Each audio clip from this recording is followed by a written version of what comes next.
In the 41st millennium, there is only war. Yet even in this age of eternal bloodshed, the Imperium had encountered nearly every form of horror the galaxy could conjure. Xenos abominations, demonic incursions, traitor legions, all had been catalogued, studied, and met with bolt and flame. But what happens when something arrives from beyond the galaxy itself, bearing the scars of wars fought under different stars? What happens when a servant of darkness meets an Imperium that has made darkness its creed? The answer began with fire. Forge World Metallica shuddered as something tore through reality above it. Not a warp translation. The navigators would have sensed that. Not a Necron dolmen gate. The Mechanicus would have detected the activation signatures. This was something else entirely. A wound in space that bled exotic radiation and impossibility before sealing itself with a thunderclap that shattered auger arrays across 3 orbital platforms. What fell from that wound was a ship. It tumbled through Metallica's polluted atmosphere, trailing plasma and debris. Its hull configuration, unlike anything in Imperial records. Sleek, where Imperial vessels were Gothic cathedrals of steel. Angular, where they were Baroque. It screamed through the red sky like a dagger aimed at the planet's heart.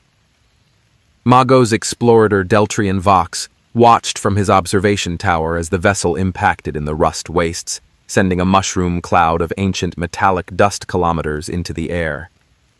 "Dispatch recovery teams," Deltrian commanded, his Vox synthesizer crackling with binary cant. "Full Mechanicus authority. Quarantine protocols maximum.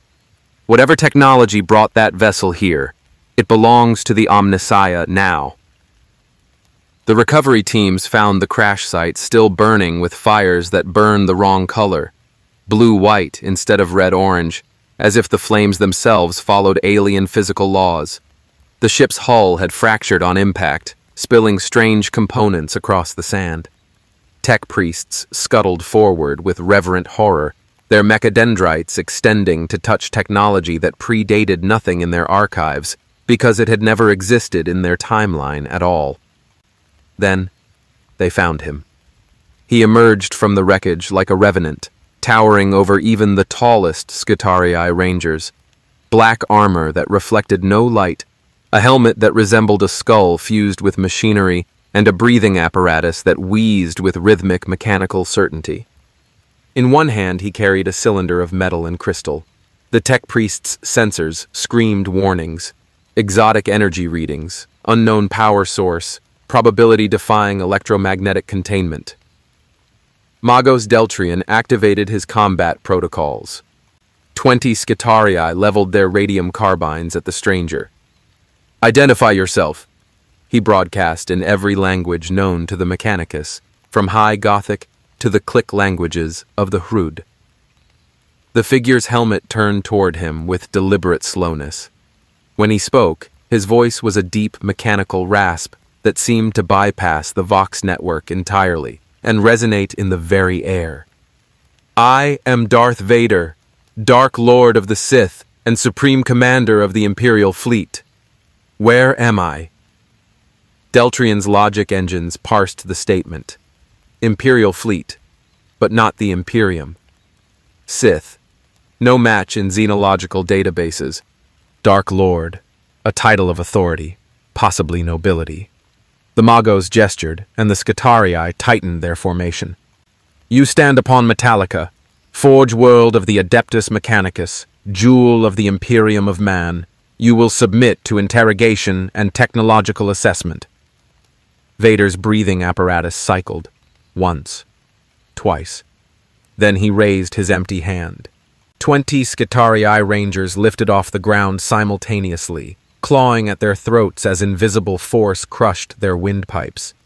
Deltrian's shock lasted precisely 0.3 seconds before his combat implants flooded his system with aggression stims, and his mechadendrites deployed plasma cutters. But Vader simply clenched his fist, and the Skitarii dropped, unconscious but alive. "I did not come here to kill you," Vader said, his mechanical breathing the only sound in the sudden silence. "But I will not be imprisoned." Take me to whoever commands this world. We will speak as equals, or you will learn what true power means." Deltrian's threat assessment algorithms screamed warnings. This being had demonstrated psychic potential without any warp signature. Impossible, yet his sensors did not lie. The stranger possessed technology that made Imperial cybernetics look primitive, weapons that violated known physics, and an authority in his bearing that spoke of command over millions. The Magos made a calculation that would define the next chapter of Imperial history. "Very well, Lord Vader. I will take you to the Fabricator General. But know this, if you prove to be a threat to the Omnissiah's chosen, your power will mean nothing against the full might of Metallica." Vader's helmet tilted slightly, and though Deltrian could not see the face beneath, he somehow sensed grim amusement. "I have heard such threats before, Magos. They did not end well for those who made them." As Skitaria carriers arrived to transport them to the primary forge complex, neither the Tech Priest nor the Dark Lord realized they had just set in motion events that would attract the attention of the Holy Inquisition itself.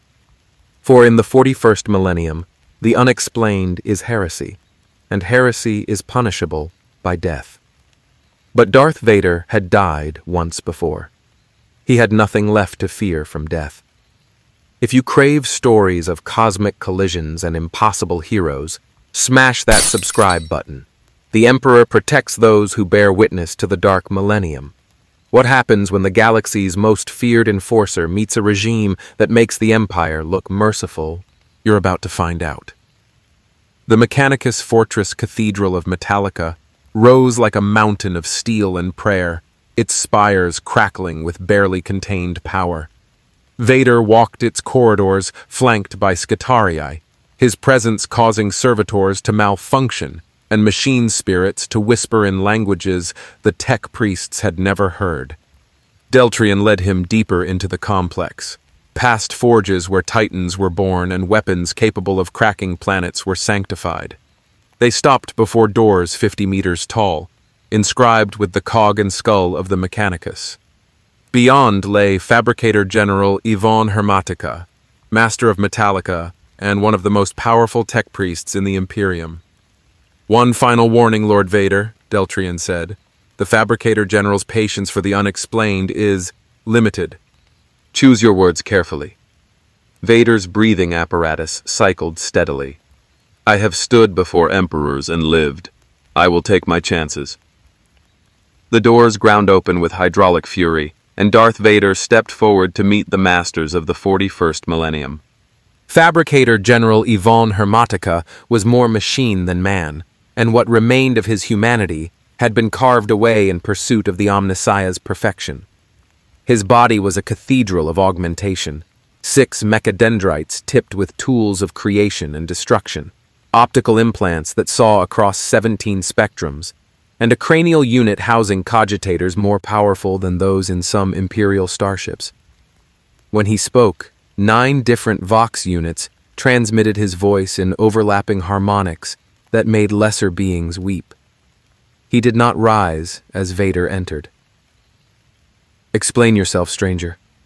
"My Magi report, you arrived in a vessel of unknown origin, wielding technology that matches nothing in our archives, and demonstrated psychic potential without the warp's taint. These are impossibilities." "The Omnissiah does not permit impossibilities." Vader stood before the Fabricator General's throne without kneeling, his cape settling around him like folded wings. Around the chamber, dozens of Tech Priests monitored every breath, every movement, their sensors drinking in data about this armored enigma. "I am not from your galaxy. My ship was caught in a spatial anomaly during faster-than-light travel. I do not know how I arrived here, only that I have." "FTL travel without the warp," Hermatica processed aloud, his mechadendrites twitching with barely suppressed excitement. "Heretical, or revolutionary. Your vessel's wreckage is being analyzed as we speak. If you speak truth, you possess knowledge worth more than entire systems." The Fabricator General leaned forward, servo motors whining. "But knowledge can also be contamination. Tech heresy, abominable intelligence. Chaotic corruption. Until we determine which you represent, you will submit to examination. No! The word cut through the chamber like a blade. Warning runes lit across every tech priest's visual feed. Skitarii rangers raised their weapons. But Vader simply activated his lightsaber, the crimson blade igniting with a snap hiss that sent the Mechanicus sensors into chaos. The blade hummed with contained power, casting red shadows across his black armor. I have already submitted to examination by standing here unarmed while your warriors surrounded me. I could have killed Magos Deltrian and his soldiers. I chose conversation instead. That is all the submission you will receive. Vader's respirator cycled with mechanical certainty. I am willing to discuss cooperation, but I am not your prisoner, and I am not your specimen. The standoff lasted 3.7 seconds, an eternity for beings augmented with processing speed beyond human limits. Then Fabricator General Hermatica made a gesture, and the Skitarii lowered their weapons fractionally. You negotiate from weakness and act as if you hold power. Fascinating. Either you are supremely confident or supremely foolish. I am neither. I am practical. Vader deactivated his lightsaber but kept it in his hand. You want my technology. I need information about this galaxy and safe passage to wherever authority truly lies. We can assist each other, or we can waste time and lives proving who is stronger. I have spent decades in service to an emperor. I understand bureaucracy and hierarchy. Who truly commands here? For a moment, something like respect flickered through Hermatica's emotional simulators. This stranger understood power dynamics with frightening clarity. The Adeptus Mechanicus answers to the High Lords of Terra, who serve in the name of the God Emperor of mankind, he who sits upon the golden throne, master of the Imperium, Lord of an Emperor. Vader's helmet dipped slightly. Then that is who I must see. I have served one Emperor already. Perhaps your master will understand what I am. You presume much, stranger. The God Emperor has not walked among mortals for 10,000 years. He maintains humanity through divine will alone, his essence preserved in the golden throne. To demand audience with him is 10,000 years? For the first time, something shifted in Vader's posture. Not quite shock. The Dark Lord had learned to master such reactions, but recalibration. Your Emperor has ruled for 10 millennia? Impossible. No human could. He is no mere human. He is the Omnicia made flesh, the master of mankind, immortal and divine. Hermatica's Vox units swelled with religious fervor even through mechanical translation. Through faith in him, we endure. Through service to him, we are saved. Through his will, the Imperium spans 1,000,000 worlds. Vader processed this. An empire of 1,000,000 worlds, ruled by a single figurehead for 10,000 years. The scale beggared imagination. The galactic empire had encompassed systems beyond counting, but this was something else entirely. What I possess, he said carefully, is technology from a different reality. My weapon, he raised the lightsaber cylinder, channels pure energy through crystal matrices. My ship utilized hyperdrive technology that surpasses whatever warp travel you employ. And my abilities... He raised his hand again, and Hermatica's throne groaned as invisible force pressed down upon it. Allow me to manipulate the fundamental forces of reality itself. In my galaxy, this was called the Force. Here, your sensors cannot categorize it. Because it should not exist. Magos Deltrian had been silent until now, but his curiosity overrode protocol. We detect no warp signature, no psychic resonance, yet you demonstrate abilities classified as forbidden witchcraft. By law, all unsanctioned psychers must be... I am not a psyker. Vader released his invisible grip. Whatever powers your witches wield, mine stem from a different source. But I understand your concern. In my experience, unexplained power breeds suspicion. His respirator cycled thoughtfully. Send word to your Emperor's representatives. Tell them a commander from beyond their reality has arrived. Tell them I offer my skills in exchange for answers. And tell them... He paused, and even through the mask, the tech priests somehow sensed the weight of memory and regret. Tell them I know what it means to serve an empire built on fear and faith. I know its cost, and I know whether it can be redeemed. Fabricator General Hermatica's cogitators processed thousands of scenarios. This being was dangerous, that much was certain. But he was also valuable beyond measure. The technology alone could advance the Mechanicus decades. The strategic knowledge of governing a galaxy-spanning empire was priceless. And if he truly possessed power that circumvented the warp's corruption, very well. I will dispatch astropathic communication to Holy Terra. But know this, Darth Vader. If you prove to be a servant of the ruinous powers, if you bring chaos to Metallica, not even your impossible abilities will save you. The Imperium has survived for 10 millennia because we destroy threats without hesitation or mercy. Good, Vader replied, surprising them all. Then we understand each other. I have no patience for weakness or corruption. Show me this Imperium of yours. Show me if it deserves the loyalty it demands. As Skitarii escorted Vader to secure quarters, luxurious by Mechanicus standards, prison cells by any other measure, Deltrian approached the Fabricator General. Shall I contact the Inquisition? Hermatica's optical implants whirred as he reviewed the encounter's recordings for the 9th time. They are already coming. I detected astropathic probing 3 minutes into our conversation. The Ordo Hereticus watches, as they always do. His mechadendrites coiled like serpents. This Vader is either the greatest gift the Omnissiah has granted us in centuries, or the most insidious threat we have faced. Either way, the Inquisition will want him. And if they decide he must be destroyed, then we will lose something precious before we understand what we possessed. The Fabricator General turned back to his data streams, already composing arguments for why Vader should be preserved. Pray to the Omnissia that the Inquisitor they send is wise enough to see value before seeing heresy. Though in my experience, wisdom and the Inquisition rarely coincide. 3 systems away, aboard the fortress monastery of the Ordo Hereticus, Inquisitor Lord Commodus Velmac received the astropathic message and smiled without humor. An unexplained arrival with impossible technology and unauthorized psychic powers? This would end in fire or revelation. Usually fire. He ordered his ship prepared and his retinue assembled. Metallica would have its Inquisitor within a week, and Darth Vader would learn that in the 41st millennium, the price of power was always paid in blood. Vader spent his first 3 days in confinement studying his captors.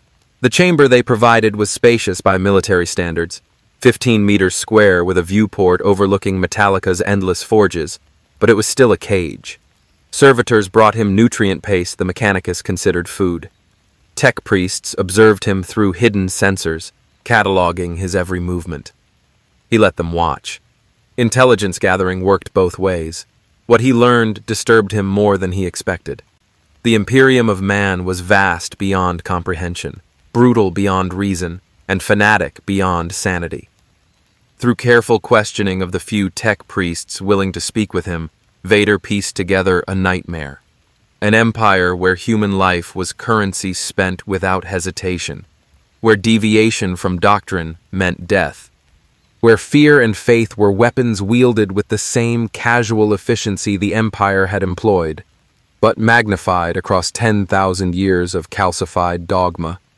He had served Emperor Palpatine. He had enforced order through terror. He had watched planets burn for rebellion. But this Imperium made the Galactic Empire look restrained. On the 4th day, the forges shook with explosions. Vader was at the viewport instantly, his Force senses, still adjusting to this reality's strange resonance, detecting turmoil 3 kilometers below. Smoke billowed from Manufactorum 7, and through the toxic haze he saw figures running, fighting, dying. Not an external attack, internal uprising. The door to his chamber ground open. Magos Deltrian stood there, plasma burns scoring his robes, one mechadendrite sparking and useless. Worker rebellion. 14,000 menials and 3 corrupted tech priests have seized Manufactorum 7. They demand. It does not matter what they demand. They will be purged. He paused, optical implants focusing on Vader with desperate calculation. But our Skitarii are engaged containing an Orc warband in the northern sectors. Our internal security is undermanned. The rebels have sealed the Manufactorum's blast doors. By the time we breach them, they will have sabotaged the plasma cores. And you come to me because... Vader's respirator cycled evenly, though he already knew the answer. Because you claim to be a military commander. Because you demonstrated abilities that circumvent physical barriers. Because the Fabricator General has decided this is an acceptable test of your worth. Deltrian's Vox unit crackled with static that might have been frustration. If you can end this rebellion before the core's breach, you will have proven your value. If you cannot, well, we will discover your limitations. Vader studied the burning Manufactorum through the viewport. 14,000 desperate people, their lives considered so expendable that the Mechanicus would rather test an unknown variable than commit proper resources. In the Empire, order would have been restored with orbital bombardment. Clean, efficient, wasteful. But he was not in the Empire anymore. What are their demands? He asked. Does it matter? They are heretics and traitors. It matters if I am to end this efficiently. Vader turned from the viewport, his cape swirling. Answer the question, Magos. Deltrian's emotional simulators registered something between surprise and recalculation. They demand reduced work shifts, access to uncontaminated water, medical treatment for radiation sickness, typical flesh weakness demands. The Omnissiah's work does not pause for comfort. They are dying, Vader said flatly, and you are surprised when the dying rebel. They are servitors in waiting, components, resources to be optimized. For a moment, Vader was silent. In that silence, Deltrian's threat sensors inexplicably activated despite no overt action from the Dark Lord. When Vader spoke again, his voice carried an edge that made even the tech priest's dulled survival instincts scream warnings. Take me to the Manufactorum, now. And Magos, pray to your Omnissiah that I find this rebellion worth salvaging, because if you have wasted my time testing me against people who had no other choice but violence, you will learn exactly how creative my anger can be. They descended in a Mechanicus transport, skimming over forge complexes that stretched to the horizon. Deltrian provided tactical data through neural upload. Vader refused the connection and absorbed it verbally instead, his strategic mind processing the information with frightening speed. 14,000 workers, 3 tech priests, light weapons, laser guns stolen from armories, industrial tools converted to combat use, fortified position, desperation tactics, a slaughter waiting to happen. The transport landed 200 meters from Manufactorum 7's primary entrance. The blast doors were sealed. Reinforced ceramite designed to contain plasma breaches. Skitarii Rangers had established a perimeter, their galvanic rifles trained on the doors. When Vader emerged, they turned their weapons toward him with programmed suspicion. Stand down, Deltrian commanded. He operates under Fabricator General's authority. The Skitarii obeyed with mechanical precision, but Vader felt their hostility like pressure against his senses. He ignored them and approached the blast doors, placing one hand against the metal. Through the force, or whatever this reality's equivalent was, he felt the people beyond. Frightened, angry, dying slowly from radiation exposure and industrial toxins. How long do they have before the core's breach? He asked. 17 minutes, perhaps less. They have begun dismantling safety protocols. Then we have no time for a siege. Vader stepped back and raised both hands. The blast doors, each weighing 40 tons, reinforced with adamantium alloy and blessed with 1,000 prayers, groaned. Metal shrieked. Ancient servos sparked and died as invisible force gripped the doors like a titan's hands and pulled. The Scutarii's sensors screamed impossibility warnings as the doors bent, warped, and finally tore free of their housings with a sound like the galaxy screaming. Deltrian's logic engines stuttered. Vader had just accomplished what would have required shaped charges, breaching teams, and 30 minutes minimum. He had done it in 30 seconds, with nothing but will. "Stay here," Vader commanded, stepping through the ruined entrance. "If I require assistance, you will know." The manufactorum interior was hell-made industrial. Plasma forges burned with eye-searing intensity. Assembly lines stretched into darkness. And everywhere, workers, gaunt, radiation-scarred, augmented with crude implants that leaked lubricant and pus, stared at the armored giant who had torn through their defenses like they were paper. One of them, a woman with a scar across her face and a jury-rigged laser gun, stepped forward. "Stay back. We have hostages. We have explosives on the plasma cores. One step closer and... silence!" Vader's voice cut through her panic like a blade. He surveyed the scene with methodical precision. The 3 corrupted tech priests, young, idealistic, foolish, stood near the plasma cores with detonators. The workers were arrayed in defensive positions, terrified but determined. And somewhere in the back, he sensed huddled forms, hostages, probably captured Mechanicus personnel. "You have 17 minutes before those cores breach on their own," Vader said, his respirator cycling with mechanical certainty. "Your sabotage was sloppy. You will kill yourselves, these hostages, and several thousand workers in adjacent sectors. Is this the freedom you sought?" The woman's laser gun wavered. We had no choice. They were working us to death. 20-hour shifts, no breaks, contaminated water, children dying of rad sickness. We petitioned. We pleaded. They sent servitors to drag away anyone who complained. Tears cut tracks through the grime on her face. What else could we do? Vader looked at her for a long moment. In another life, he might have simply killed everyone here and called it efficiency. In another life, he had done exactly that, countless times, enforcing order through overwhelming force. But that life had ended in fire on Mustafar, and what crawled from those flames had learned, eventually, agonizingly, that power without purpose was just cruelty wearing authority's mask. "Lower your weapons," he said. "What?" "Lower your weapons." He stepped forward, and though every instinct screamed at them to fire, something in his presence, the sheer gravitational weight of authority earned through decades of command, made them obey. "You will not die today, not by your hand, not by mine, and not by the Mechanicus. But you will listen."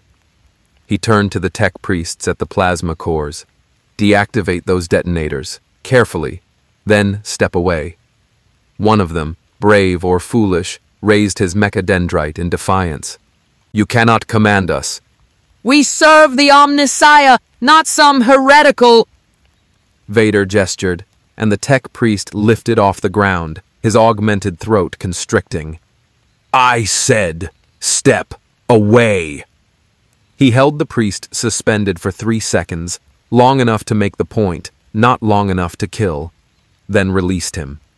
The tech priest scrambled backward, detonator forgotten. Vader approached the plasma cores himself and examined them with a strategic mind that had overseen the construction of Death Stars. The sabotage was amateurish, but effective. Without intervention, breach was inevitable. He reached out through the force, feeling the plasma flow, the magnetic containment, the 1,000 intricate systems holding apocalypse at bay. Then he pushed. Not with physical force, but with precisely applied telekinetic pressure on specific components. Valves sealed, safeties re-engaged. Containment fields stabilized. When he stepped back, the warning klaxons had silenced. "The cores are stable," he announced. "You have bought yourselves time. Use it wisely." The woman with the scar stared at him in shock. "Why? Why would you help us? You're with them. "I am with no one," Vader interrupted. "I am here because the Mechanicus wished to test me. You are here because they pushed you beyond endurance. Both are unacceptable." His helmet turned toward the ruined entrance, where he sensed Deltrian and the Skitarii waiting. "What happens next depends on whether your masters are wise enough to learn from this." He walked toward the entrance, then paused. "Do not make me regret preserving your lives. If you harm the hostages or restart your sabotage, I will return. And I will not be merciful a second time." The workers parted before him like water. Magos Deltrian awaited outside, his sensors still processing what they had witnessed. "You resolved it, without killing anyone, without collateral damage, in 7 minutes." His logic engine struggled with the concept. "Impossible. Rebellions require purges. Examples must be made." "In your Imperium, perhaps," Vader said. "Where I come from, I learned that fear is an effective tool, but loyalty earned through respect lasts longer. These workers did not rebel out of malice. They rebelled out of desperation. Give them what they need to survive, and they will work twice as hard for you." "You would reward heresy?" "I would reward pragmatism." Vader's breathing apparatus cycled. "But that is not my decision to make. I have done what you asked. The rebellion is ended. The cores are stable. Your test is complete." He turned toward the transport. "Now I wish to see whoever truly commands this world, because if this is how the Imperium treats its own people, I need to understand what empire I have fallen into." As they flew back to the fortress cathedral, Deltrian composed a report that would reach the Fabricator General within minutes and the Inquisition within hours. In that report, he noted something that would prove prophetic. Subject demonstrates tactical genius, but also dangerous compassion. Query: can the Imperium harness such a blade, or will it cut both ways? The answer was coming. Inquisitor Lord Velmac's ship had just entered the system. The black ship Eternal Vigil breached real space at Metallica's edge with the terrible majesty of judgment made manifest. 3 kilometers of armored faith and weaponized conviction, it bore the inquisitorial seal large enough to be visible from orbit, a warning to the righteous and a death sentence to the heretical. Escort cruisers flanked it like wolves accompanying their alpha, their lance batteries charged and targeting solutions already plotted for Metallica's primary installations. Inquisitor Lord Commodus Velmac did not believe in taking chances. He stood on the command throne, a figure carved from authority and paranoia in equal measure. His power armor was black as void, inscribed with purity seals that chronicled 3 centuries of service. His face was augmented with an intricate network of scar tissue and bionics, the left eye replaced with a chrome lens that could perceive lies written in a subject's soul. At his hip hung a plasma pistol blessed by cardinals, and on his back, a power sword that had tasted the blood of demon princes. "Status," he commanded, his voice like iron grinding stone. "Orbit achieved, my lord," responded his aide, a pale woman named Severina, whose entire purpose was anticipating his needs before he voiced them. "Metallica's Fabricator General has transmitted clearance codes and requests immediate audience. They claim, I know what they claim, a stranger with impossible technology and unsanctioned psychic abilities." Velmac's natural eye narrowed. 3 possibilities: Xenos infiltration, chaos corruption, or something genuinely unprecedented. The first 2 require extermination. The third requires investigation. He gestured, and tactical hololith sprang to life, displaying Vader's ship wreckage and energy signatures. "Fascinating. No warp taint whatsoever, yet the subject demonstrated telekinetic capability. Heretical, certainly, but which heresy? The Mechanicus preserved recordings of his arrival and subsequent interactions, Severina offered, including his resolution of the worker rebellion. Show me. The hololith flickered, and Velmac watched Vader tear through 40-ton blast doors with thought alone. Watched him suspend a tech priest without touching him. Watched him stabilize plasma cores through means no sanctioned psyker could replicate. But more importantly, he watched the stranger's body language, the calculated authority in every movement, the way he commanded without raising his voice. "This is a warrior," Velmac murmured. "A commander, someone accustomed to absolute authority." His augmented eye whirred as it analyzed micro-expressions in Vader's posture. "And someone carrying substantial guilt. Observe, there, when he speaks to the workers. His shoulders shift. A man haunted by past choices." "Shall I order orbital bombardment coordinates, my lord? If he proves hostile—" "No, not yet." Velmac deactivated the hololith. "I will meet this Darth Vader personally. Prepare my retinue. Full combat deployment. If this stranger is a threat, I want overwhelming force ready to cleanse him from existence." He paused, then added almost to himself, "But if he is genuine, if he truly possesses power untainted by the warp?" The Imperium has not seen such a potential asset in millennia. "And if he refuses to serve?" Velmac's smile was cold as deep void. "Then he dies screaming, and we dissect his corpse for whatever secrets it holds. Either way, the Imperium benefits. The Emperor protects." "The Emperor protects," Severina echoed. Within 2 hours, drop pods shrieked through Metallica's atmosphere like falling judgment. They impacted around the Mechanicus Fortress Cathedral in perfect formation. 30 battle sisters of the Order of the Bloody Rose, 20 inquisitorial stormtroopers in carapace armor, and 5 sanctioned psychers bound in suppression harnesses. The message was clear. The Inquisition had arrived, and it brought holy fire. Vader sensed their approach long before Deltrian's frantic Vox transmission. Through the Force, he felt them like pressure against reality. Zealots burning with conviction so intense it became its own form of power. Dangerous, fanatical, absolutely convinced of their righteousness. He had served with such people before. They rarely listened to reason. "Lord Vader!" Deltrian's synthesized voice crackled through the chamber's Vox unit. "The Inquisition has arrived. Inquisitor Lord Velmac demands your presence in the Fabricator General's audience chamber immediately. Please, do not resist. The Inquisition's authority supersedes even the Mechanicus. If you antagonize them—" "I understand," Vader interrupted. "Send an escort. I will come peacefully." "You will?" Deltrian's vocal uncertainty was palpable even through mechanical translation. "I came here seeking answers about this Imperium." "What better source than those who enforce its laws?" Vader's respirator cycled thoughtfully. "Besides, I am curious to meet these Inquisitors. In my experience, those who wield power in the name of higher authority reveal much about the authority they serve."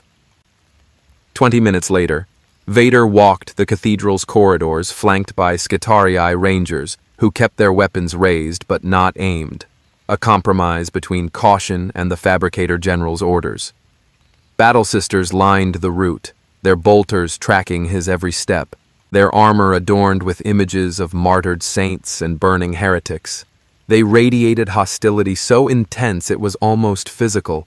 Vader found it oddly comforting. At least their threat was honest. The audience chamber had been transformed, where before it held only Mechanicus personnel. Now it bristled with inquisitorial presence. Stormtroopers in crimson carapace armor stood at attention.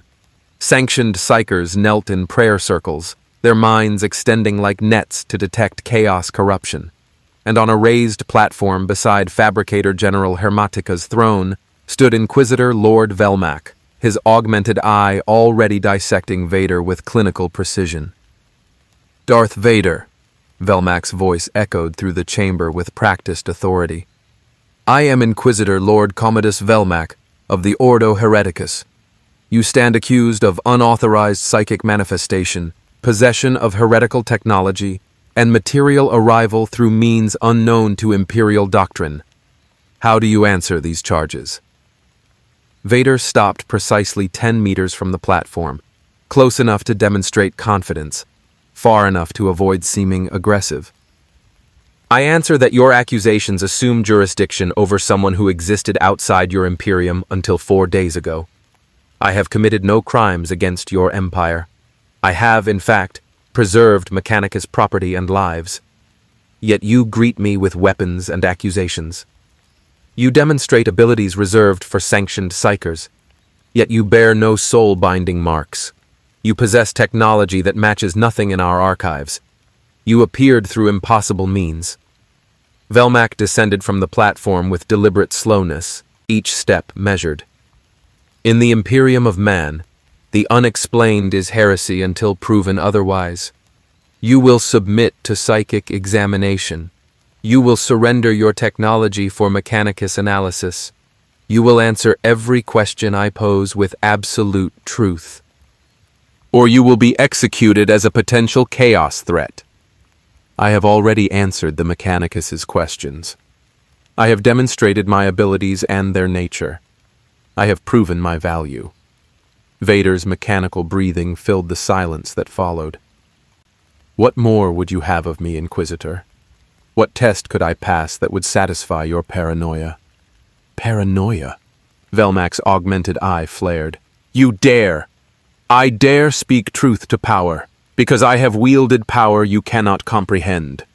Vader's voice remained level, but something in his tone made every weapon in the chamber track toward him. "I have commanded fleets numbering thousands of vessels. I have destroyed rebellions with a gesture. I have stood beside an emperor and enforced his will across an entire galaxy. I understand exactly what you are, Inquisitor. You are fear given authority. You are suspicion wearing righteousness, and you are terrified of what I represent, something outside your control." The chamber erupted in shouted accusations. Battle sisters chambered rounds. Stormtroopers' hell guns whined to full charge, but Velmac raised one hand, and silence fell instantly. "You are correct," the Inquisitor said softly, and his honesty surprised everyone. "I am terrified of you. Any sane man would be. You demonstrate power that circumvents the warp, technology that predates our archives, and authority that suggests command over civilizations. If you are genuine, you are an asset beyond price. If you are corrupted, you are a threat beyond measure." He stepped closer, well within striking range, a calculated display of either courage or madness. "So prove it. Prove you are what you claim. Submit to psychic examination.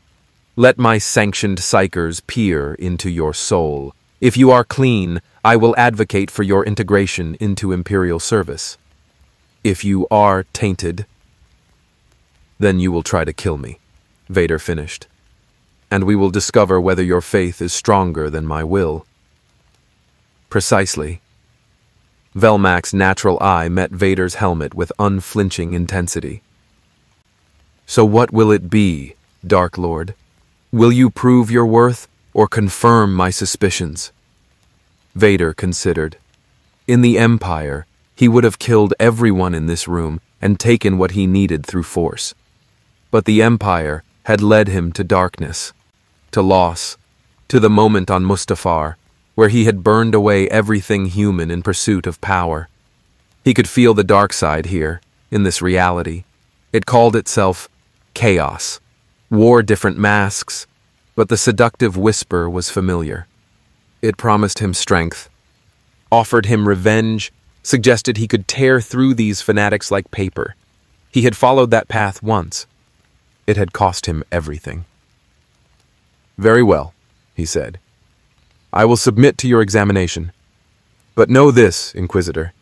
If your psychers attempt to control or manipulate me, If they try to violate my mind, rather than simply observe it, I will respond with appropriate force.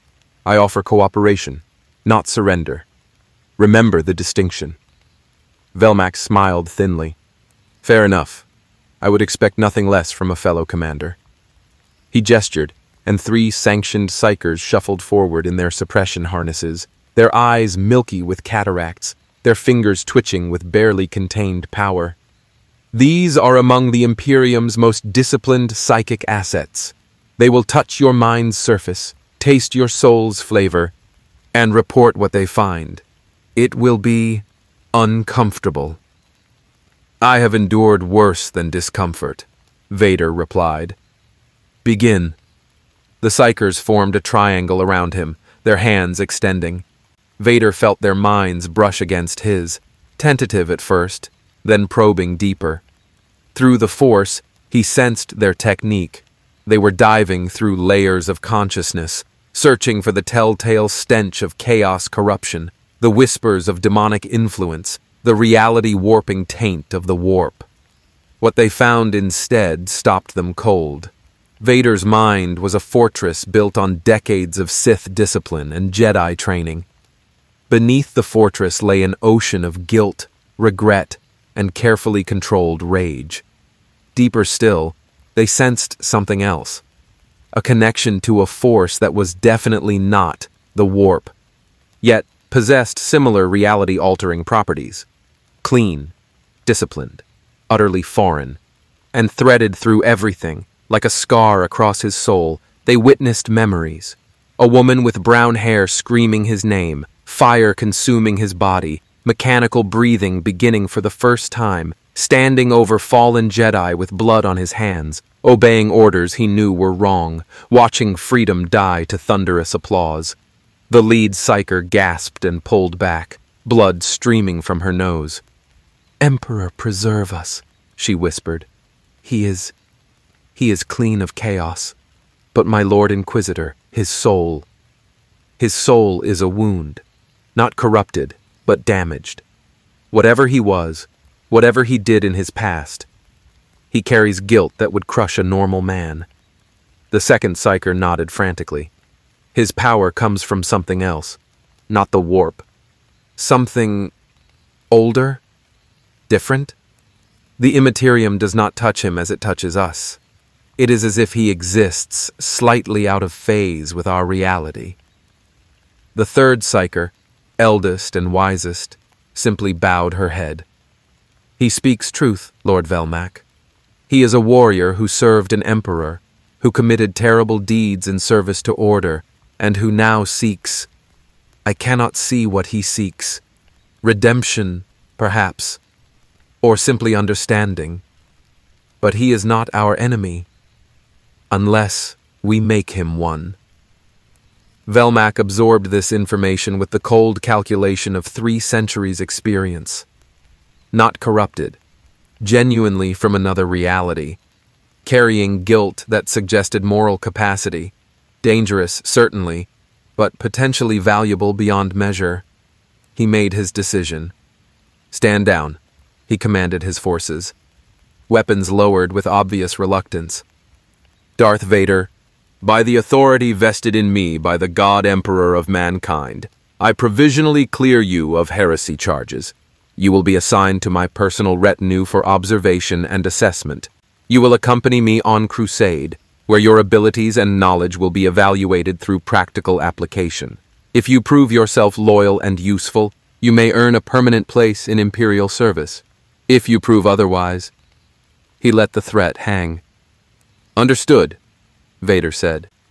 "And where does this crusade take us?" Velmac's smile turned predatory. "To the Bloodstone Nebula.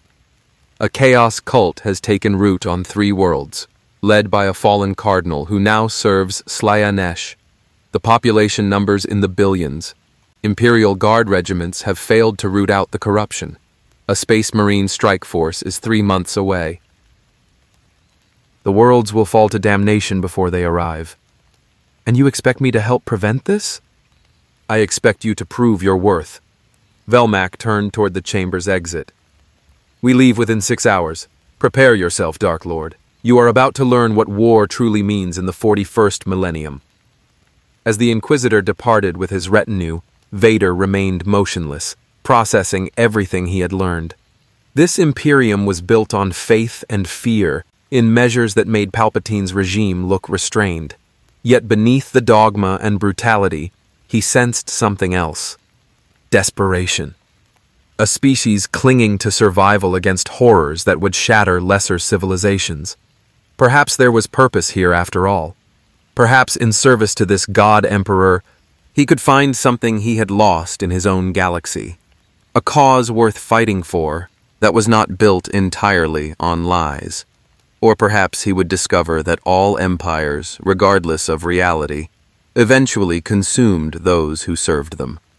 Fabricator General Hermatica approached, his mechadendrites coiling nervously. You survived inquisitorial examination. Impressive. Few do so with their minds intact.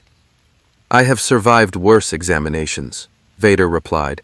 But tell me, Magos, this God-Emperor you serve, what is he truly? Not the propaganda, the truth.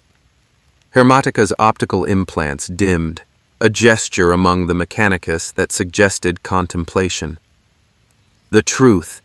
The Omnissiah is 10,000 years of divine will made manifest. He is hope dying slowly, but refusing to extinguish. He is the only thing standing between humanity and extinction. And he is the corpse of a man who sacrificed everything for his species, sustained by machinery and faith in equal measure. The Fabricator General's Vox unit crackled. Does that truth satisfy you? Vader's respirator cycled once. Twice. Yes, he said quietly.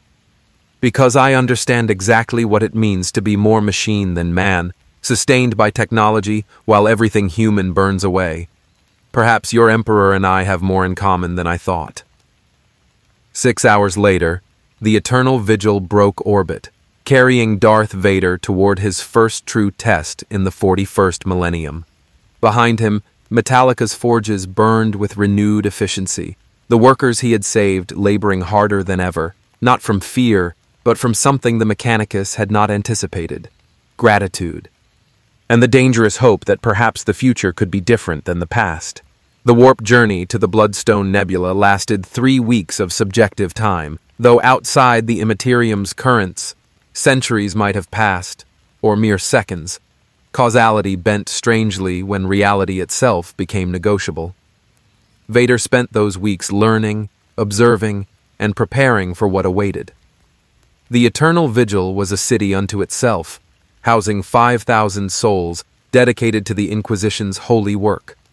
Vader walked its corridors like a shadow, his presence causing servitors to malfunction and crew members to make warding signs. He ignored their superstition and focused on understanding his new reality. Inquisitor Velmac proved an unexpectedly valuable teacher. The man was fanatic, certainly, but fanaticism tempered by 3 centuries of pragmatic survival. He granted Vader access to Imperial archives, sanctioned data slates containing histories of the Imperium's wars and tactical briefings on chaos corruption that would have driven lesser minds to madness. The ruinous powers are not mere aliens or heretics, Velmac explained during one evening briefing in his private study, a chamber lined with skulls of defeated enemies. They are literal gods dwelling in the warp, sustained by mortal emotion and capable of remaking reality according to their desires. Khorne feeds on rage and bloodshed, Nurgle on despair and entropy, Tzeentch on ambition and change, Slaanesh on excess and pleasure perverted to agony. Vader absorbed this information with the analytical mind of someone who had served a Sith Lord. These chaos gods, they offer power in exchange for worship and service, a transaction. I have seen similar corruption in my own galaxy.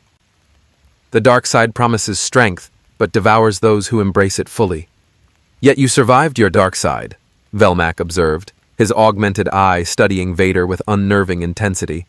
My psychers sensed guilt, not corruption, regret, not madness. How did you resist what should have destroyed you? Vader's respirator cycled with mechanical certainty. He had not spoken of his past in detail since arriving, but something about Velmac's direct questioning demanded honest response. I did not resist. I embraced the darkness completely. I murdered innocents. I enforced tyranny. I helped destroy an order of peacekeepers because my master commanded it, and when I lost everything I loved, I blamed everyone except myself.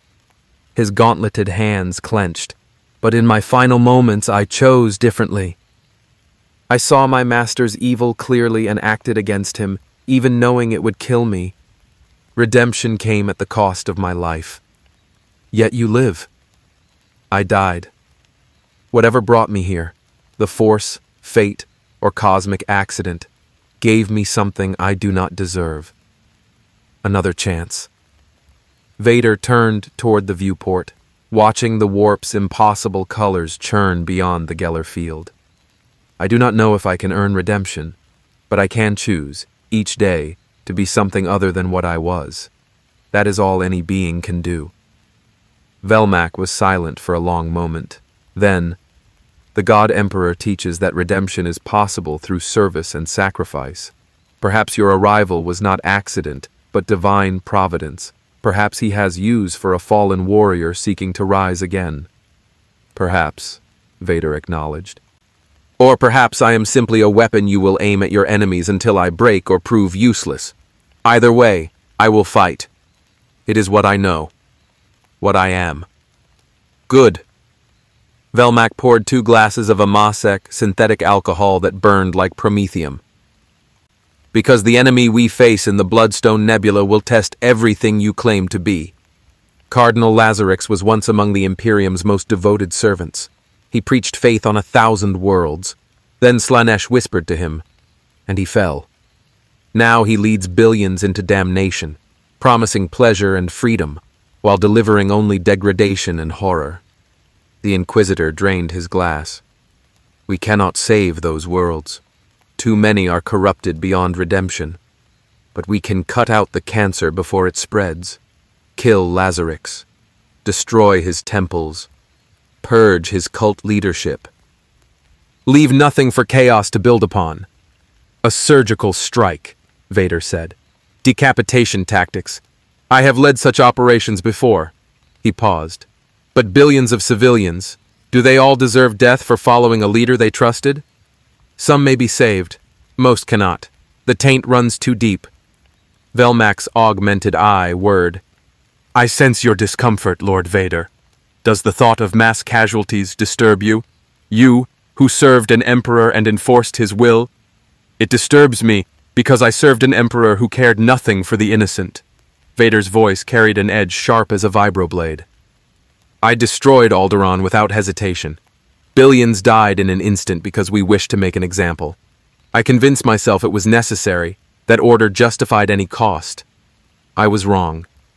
If I am to be different than what I was, I must choose differently than I did.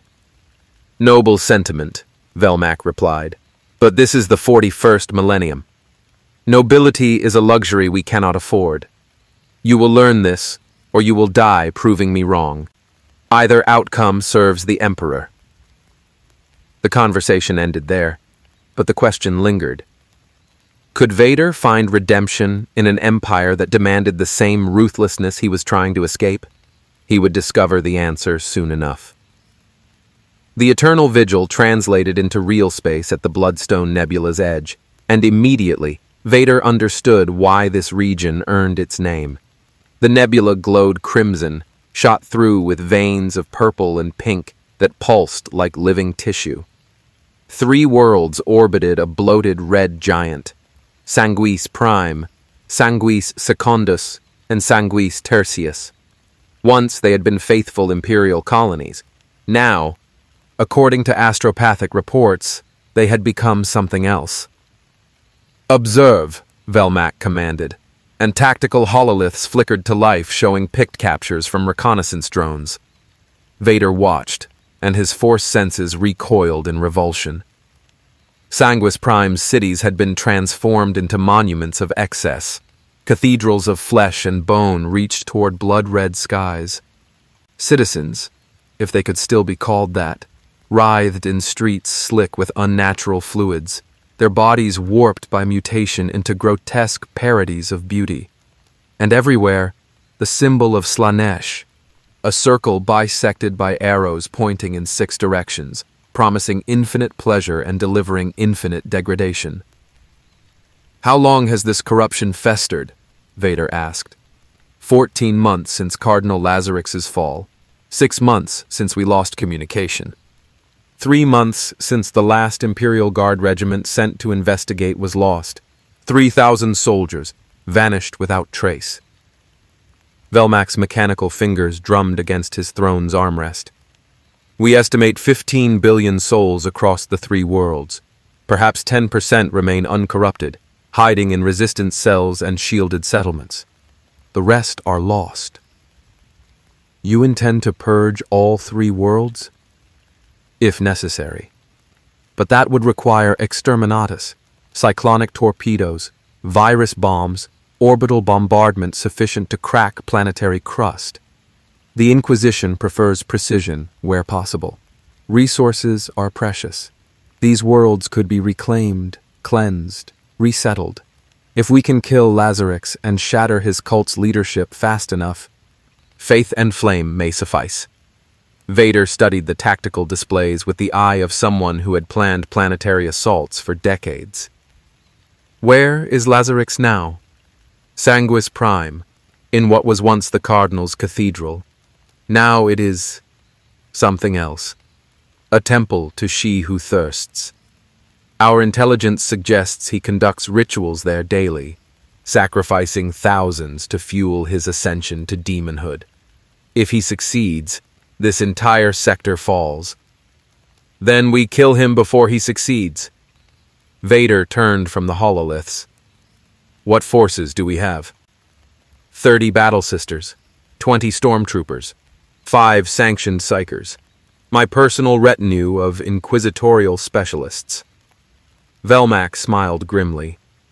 "And you, against an entire world corrupted by chaos. Odds approaching impossibility. I have faced impossible odds before." Vader's respirator cycled thoughtfully. "But frontal assault will fail. We need infiltration, speed, and overwhelming force applied at the critical moment. I assume you have a plan?" "I do, and it involves your unique abilities." Velmac activated another hololith, this one showing the cathedral's interior, a twisted maze of corridors that defied normal geometry. "Lazarix has fortified his temple with more than walls.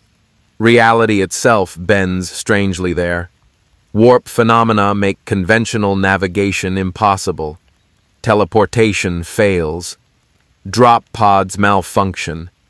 Anyone attempting direct approach becomes lost in spatial anomalies that should not exist." "But my powers do not rely on your warp," Vader said, understanding immediately. "I can navigate what your people cannot. I can reach Lazarix where others would be lost." "Precisely. You will lead the strike team directly into the cathedral's heart. Battle Sisters will provide combat support. Psychers will maintain Geller field generators to protect against demonic incursion, and I will coordinate orbital support to destroy the temple once you have killed Lazarix." Velmac's augmented eye fixed on Vader. "This is your test, Dark Lord. Succeed, and you prove your worth to the Imperium. Fail, and billions die slowly while chaos claims another sector. When do we deploy?" 18 hours. The cathedral's defenses cycle. There is a 6-hour window when warp activity is minimal. We strike then. Velmac stood, his power armor servos whining. "Prepare yourself, Vader. You are about to face chaos directly. Your discipline will be tested. Your resolve will be challenged. And the darkness you escaped will call to you with familiar whispers. If you falter, if you fall, I will personally execute you before the corruption spreads. Understood?" "Understood." Vader met the Inquisitor's gaze without flinching. "But you should understand something as well, Velmac. I have already fallen as far as any being can fall. I have tasted absolute power and learned its price.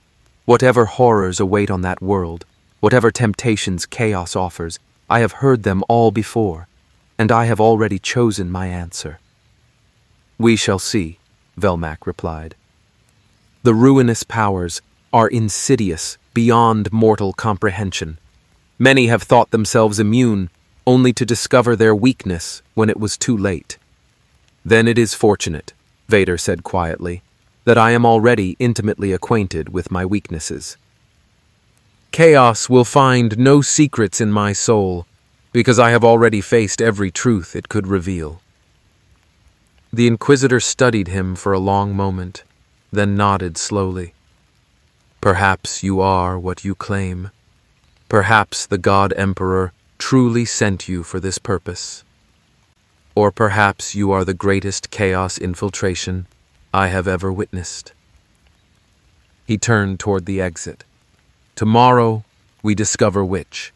The Emperor protects, Lord Vader. Pray that his protection extends to the fallen seeking redemption." "I stopped praying long ago," Vader replied, "but I learned to fight. And in the 41st millennium, perhaps that is prayer enough." After Velmac departed, Vader stood alone in the briefing chamber, watching the blood-red nebula churn beyond the viewport. Somewhere on those corrupted worlds, billions suffered under a fallen cardinal's madness. Some could be saved. Most could not, and he would be the one to deliver judgment. He had done this before, on Alderaan, on Jeddah, on a dozen worlds where imperial order meant ashes and screams. He had told himself it was necessary, that the Emperor's will justified any atrocity. But this time would be different. It had to be. Because if he simply repeated the same patterns, became the same weapon aimed at different targets, then his redemption was a lie, and his second chance was meaningless. Through the Force, or whatever power connected him to reality in this strange universe, he reached out. On Sanguis Prime, he felt the corruption like a cancer in the galaxy's flesh. But he also felt something else. Pockets of resistance. Uncorrupted humans fighting hopeless battles against overwhelming darkness. Innocents hiding in bunkers. Praying to an emperor who seemed not to hear. They were why he would fight. Not for the Inquisition's goals or the Imperium's doctrine, but because some people deserved a chance. Because power should protect, not just destroy. Because Anakin Skywalker had once believed such things, before Darth Vader murdered him. Perhaps, in this reality, those parts could be reconciled. Perhaps a fallen Jedi and a Sith Lord could become something new, something neither light nor dark, but simply a warrior who chose, each day, to stand between innocence and annihilation. Tomorrow would test that hope. Tomorrow, Darth Vader would face chaos itself, and the galaxy would learn whether redemption was possible or just another pleasant lie darkness whispered to the desperate. The drop pods screamed through Sanguis Prime's atmosphere like falling stars, their ceramite hulls glowing cherry red from friction and warp-tainted winds that howled with voices. Inside his pod, Vader felt the descent through the Force, turbulence that defied physics, air currents that moved with malicious intelligence, gravity that pulled in directions that should not exist. Chaos did not just corrupt matter.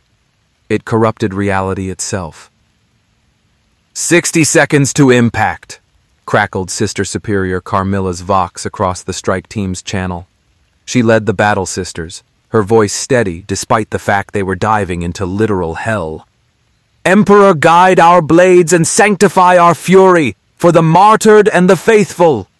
"For the Emperor," chorused 30 Battle Sisters in perfect unison. Their faith a palpable force that pressed against Vader's senses like pressure. He said nothing. The Emperor these warriors served was not his god, but he respected their conviction. It reminded him of the Jedi at their best, before dogma calcified into inflexibility. These women would die before retreating, would endure any horror to complete their mission. In another life, he might have commanded legions like them. The pod slammed into Sanguis Prime's surface with bone-rattling force. Retro thrusters fired, harness restraints released. The assault ramp exploded outward in a blast of shaped charges, and Vader emerged into madness. The city that had once been called Saints' Haven stretched before him like a fever dream made flesh. Buildings twisted at impossible angles, their architecture following geometries that hurt to observe.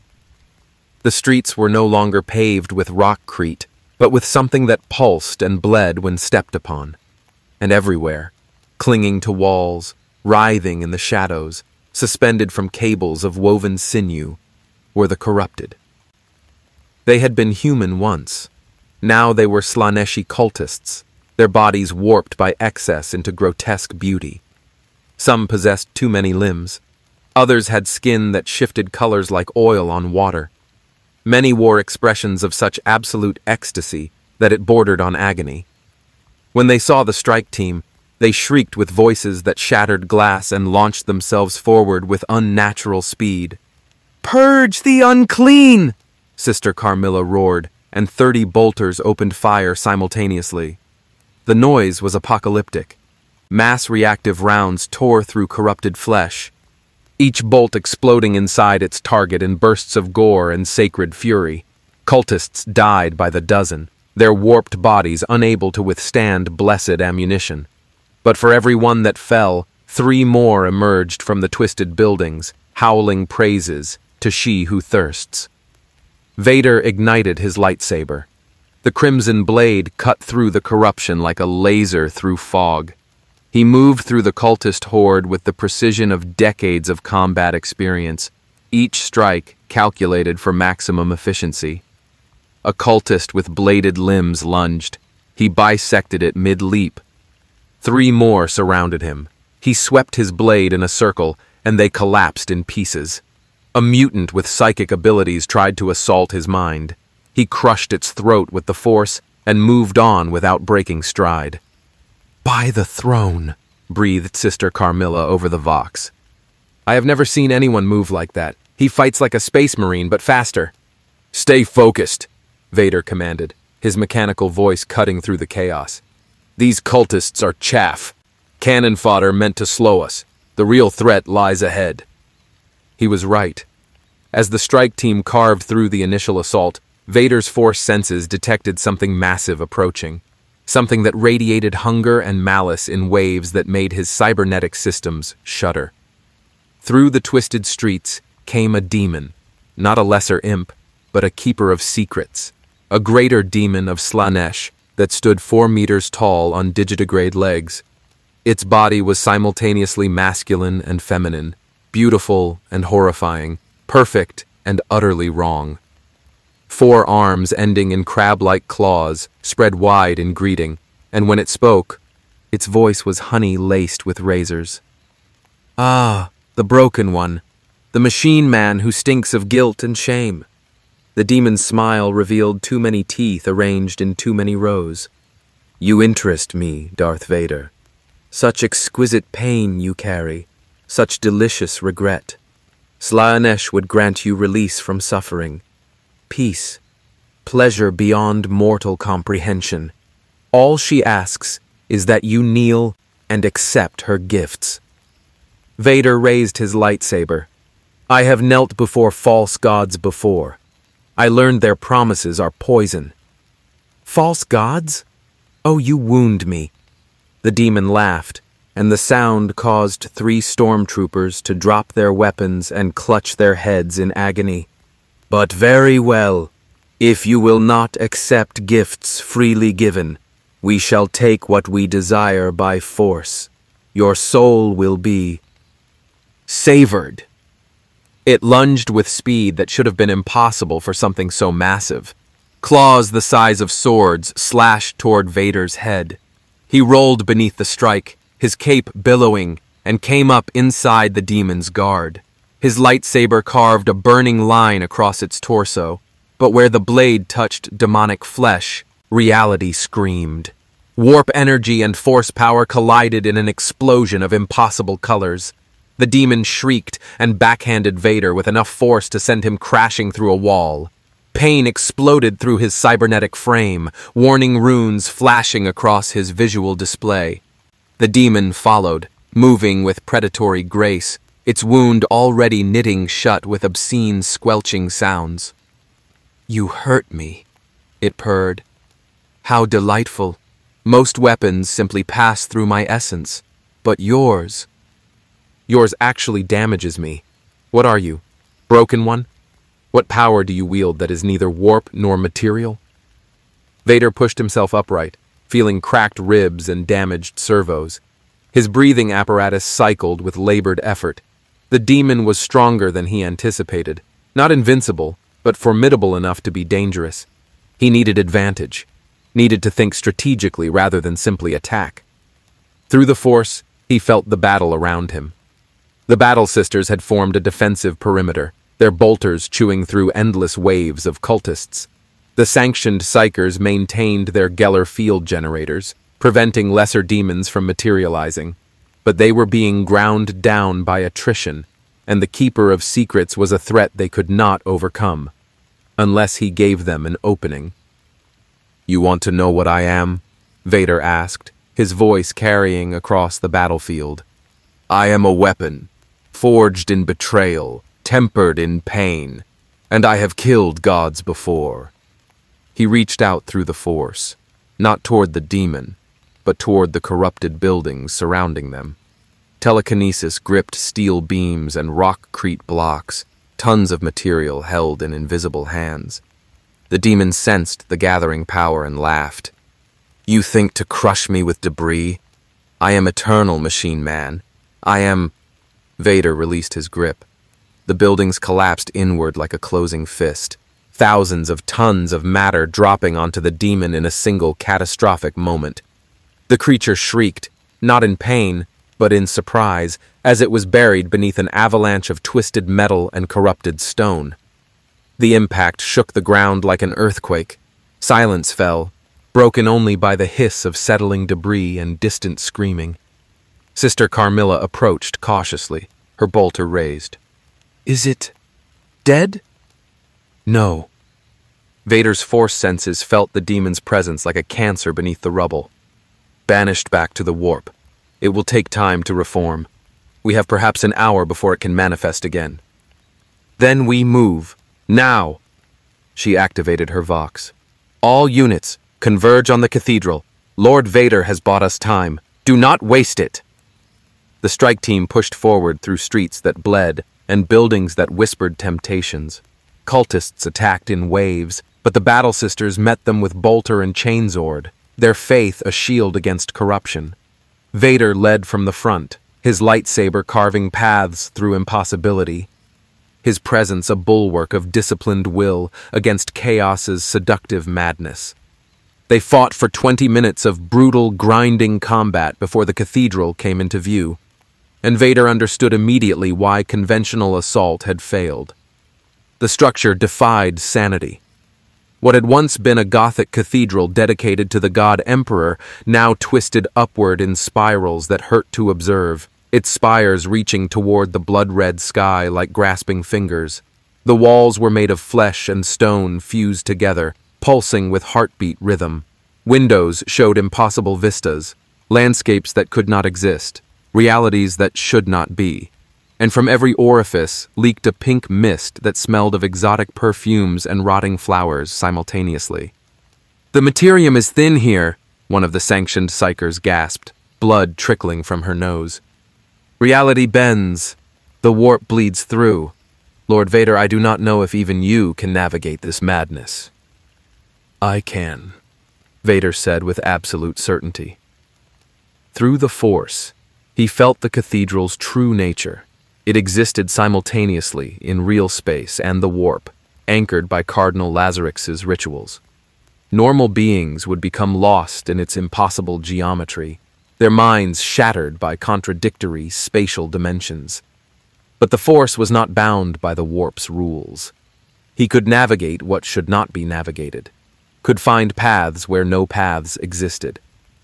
"Sister Carmilla, establish a perimeter. Hold this position and ensure nothing follows us inside. Kill anything that emerges except me or my team."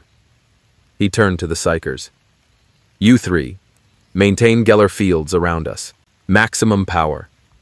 We cannot risk demonic possession during the assault." "And the rest of us?" asked one of the stormtroopers, his voice tight with barely controlled fear. "You follow me." Vader ignited his lightsaber, its crimson glow pushing back the pink mist.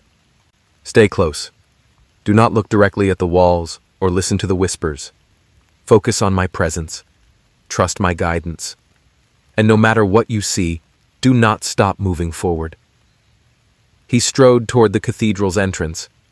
A massive archway carved with writhing figures engaged in acts that blurred the line between pleasure and torture.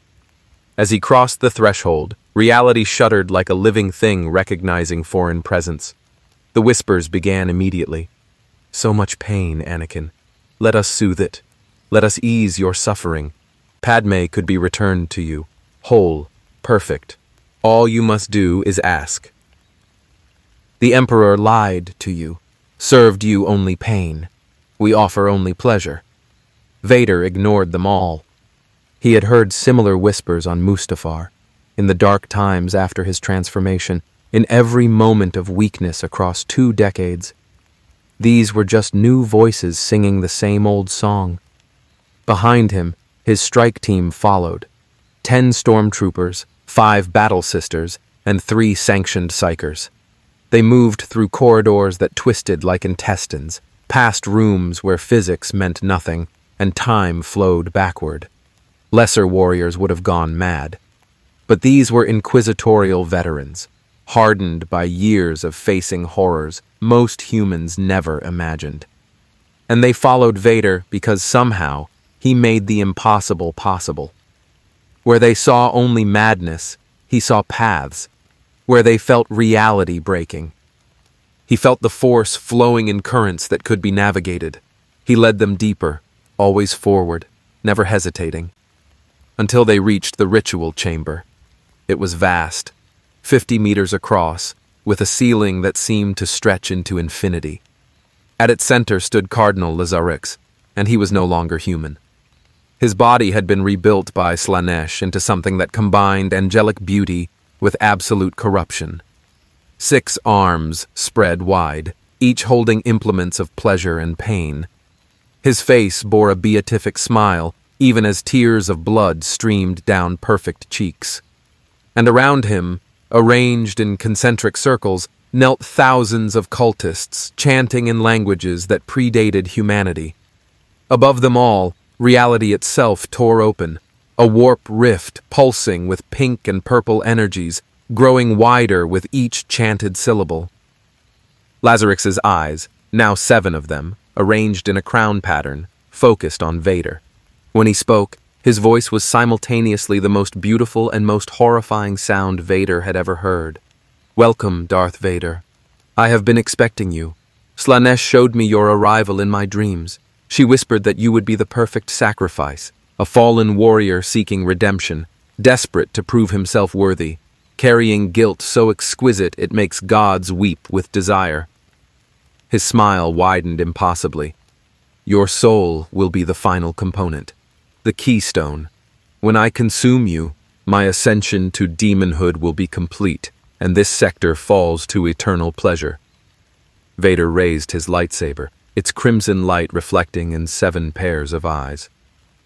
"You are welcome to try, Cardinal, but I should warn you, I have fought gods before. They did not survive the encounter." "Then let us test your conviction," Lazarix purred. "Against true divinity." The ritual chamber exploded into violence as 10,000 cultists surged forward, and Darth Vader discovered exactly how far he had to fall before reaching bottom, or how high he could rise before touching redemption. 10,000 cultists moved as one organism, their bodies flowing like water toward the strike team with inhuman coordination. Vader met them with calculated fury, his lightsaber a crimson arc of destruction. The Force guided his every movement. Dodge left as a blade whistled past his helmet, pivot and bisect 2 cultists with one stroke, extend his hand and crush 3 more with telekinetic pressure. Behind him, the battle sisters opened fire, their bolters roaring hymns of destruction. Mass reactive rounds tore through corrupted flesh with methodical precision. Sister Avelina wielded her heavy flamer, bathing entire rows of cultists in blessed promethium that burned with unnatural intensity against chaos-tainted flesh. The sanctioned psychers maintained their Geller fields, creating bubbles of stable reality in a chamber where sanity itself was negotiable. But the cultists kept coming. For every 10 that fell, 20 more surged forward, their faces locked in expressions of rapturous devotion. They threw themselves onto chain zords and bolter fire with the same ecstasy others might reserve for lovers' embraces. Death was pleasure. Pain was worship. And Cardinal Lazarix conducted their sacrifice like a maestro orchestrating a symphony of damnation. "You cannot win, machine man," Lazarix called over the cacophony, his 6 arms weaving patterns in the air that made reality ripple. "My children are legion. They die gladly for she who thirsts. What can you offer them that compares to eternal sensation?" Vader carved through another wave of cultists, his breathing apparatus cycling with mechanical rhythm. "I offer them nothing, but I will give you something, Cardinal." He reached out through the Force, feeling the warp rift pulsing above them like an infected wound in space. A lesson in pain. He focused his will, not on the cultists, not on Lazarix, but on the ritual components scattered throughout the chamber. Crystal matrices pulsing with warp energy, brass bowls filled with substances better left unnamed, demonic sigils carved into the floor with precision that spoke of months of preparation. Through the Force, Vader sensed their purpose. They were anchors, holding the warp rift stable while Lazarix's ritual reached its crescendo. Destroy the anchors, and the rift would collapse catastrophically. "Stormtroopers!" Vader commanded over the Vox. "Target the ritual components! Crystals, bowls, anything that glows. Destroy them all!" The stormtroopers responded with disciplined efficiency, their hellguns spitting lass fire at the ritual elements. Crystals shattered in sprays of impossible color. Bowls overturned, spilling their contents across corrupted stone. And with each destruction, the warp rift above shuddered, its edges flickering like a candle in wind. Lazarix's 7 eyes widened in realization. "No, you cannot. The ritual is sacred. Centuries of preparation." "Means nothing," Vader interrupted, driving his lightsaber through a cultist's chest and using the body as a shield against lass fire from corrupted guardsmen. "Your goddess promises transcendence but delivers only slavery. I know. I served a master who made identical promises. He lied. So does she." "You understand nothing." Lazarix's beautiful face twisted with rage, the first genuine emotion Vader had seen break through the ecstatic mask. "Slaanesh offers freedom, liberation from the Imperium's chains. The God Emperor demands only obedience and sacrifice, but she who thirsts grants power without limit. At the cost of your soul, your humanity, and everyone you were supposed to protect." Vader gestured, and 3 ritual components exploded simultaneously, their destruction sending feedback through the warp rift. The rift convulsed, and something on the other side, something vast and hungry, shrieked in frustration. "You were a cardinal, Lazarix.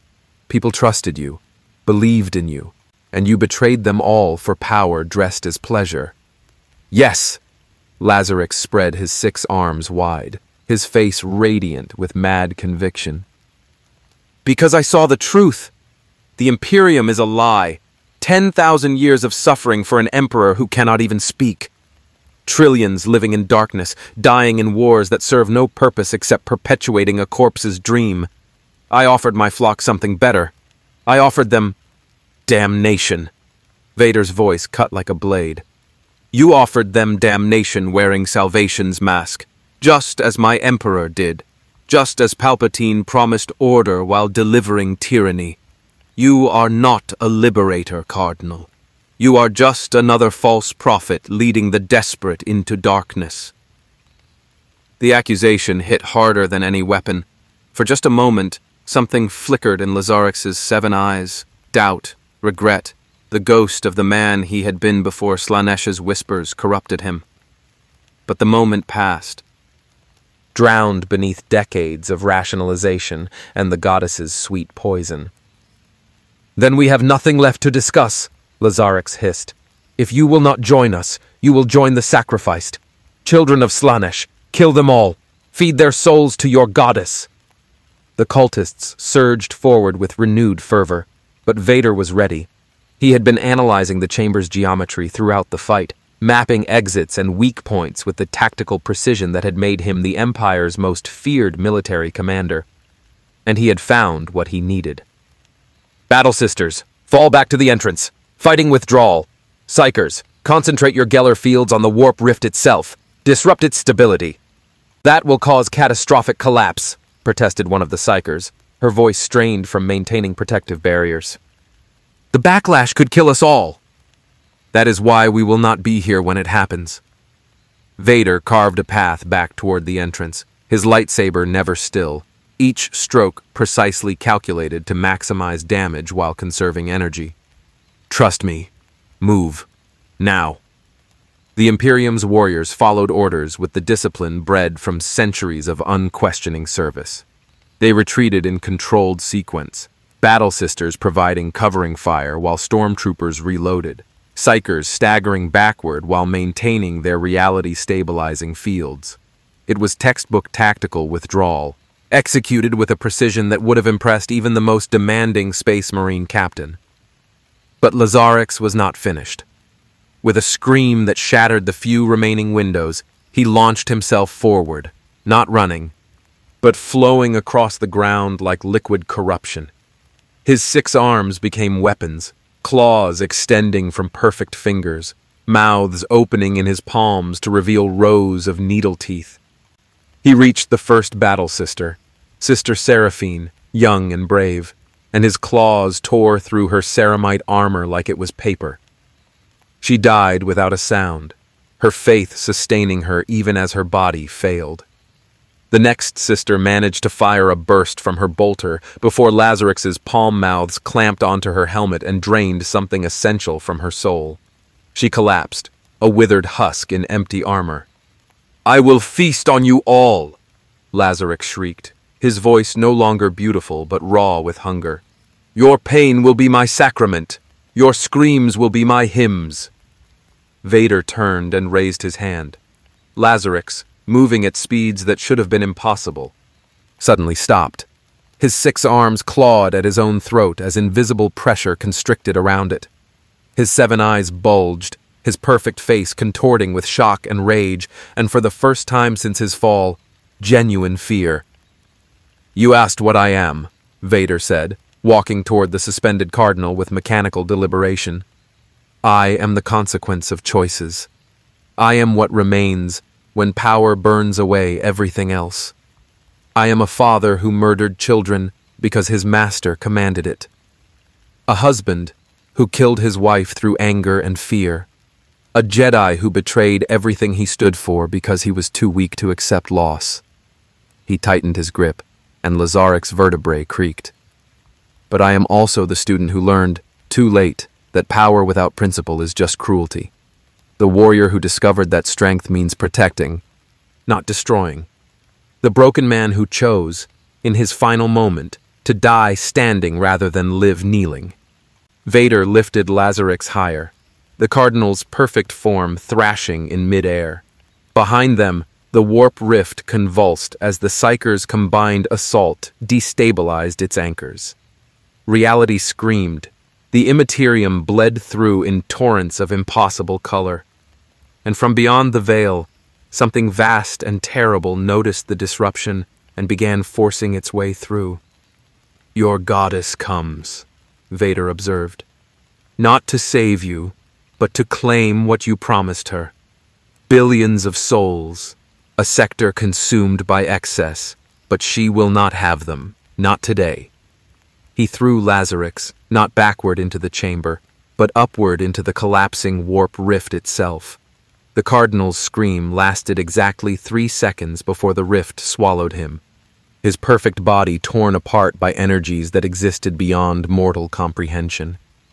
And with his death, the ritual's keystone shattered. The anchors failed. The warp rift imploded with catastrophic force, reality snapping back into place like a broken bone resetting. The explosion was apocalyptic, but instead of expanding outward, it collapsed inward, a reverse detonation that sucked everything corrupted into the rift before it sealed. Cultists, demons, corrupted architecture, even the pink mist itself, all vanished into the warp's hungry maw, leaving only screaming void. And then, finally, silence. When Vader's vision cleared, he stood in an empty cathedral. The corruption had been scoured away so completely that bare stone showed where flesh walls had pulsed moments before. The warp rift was gone, sealed by its own catastrophic collapse, and scattered around him were the survivors. 8 battle sisters, 6 stormtroopers, and 2 sanctioned psychers, all alive but bearing wounds physical and spiritual. Sister Carmilla approached, limping from a leg wound, her armor scorched and dented. "Lord Vader, what did you do?" "I denied chaos what it desired," Vader replied, his respirator cycling with exhausted rhythm.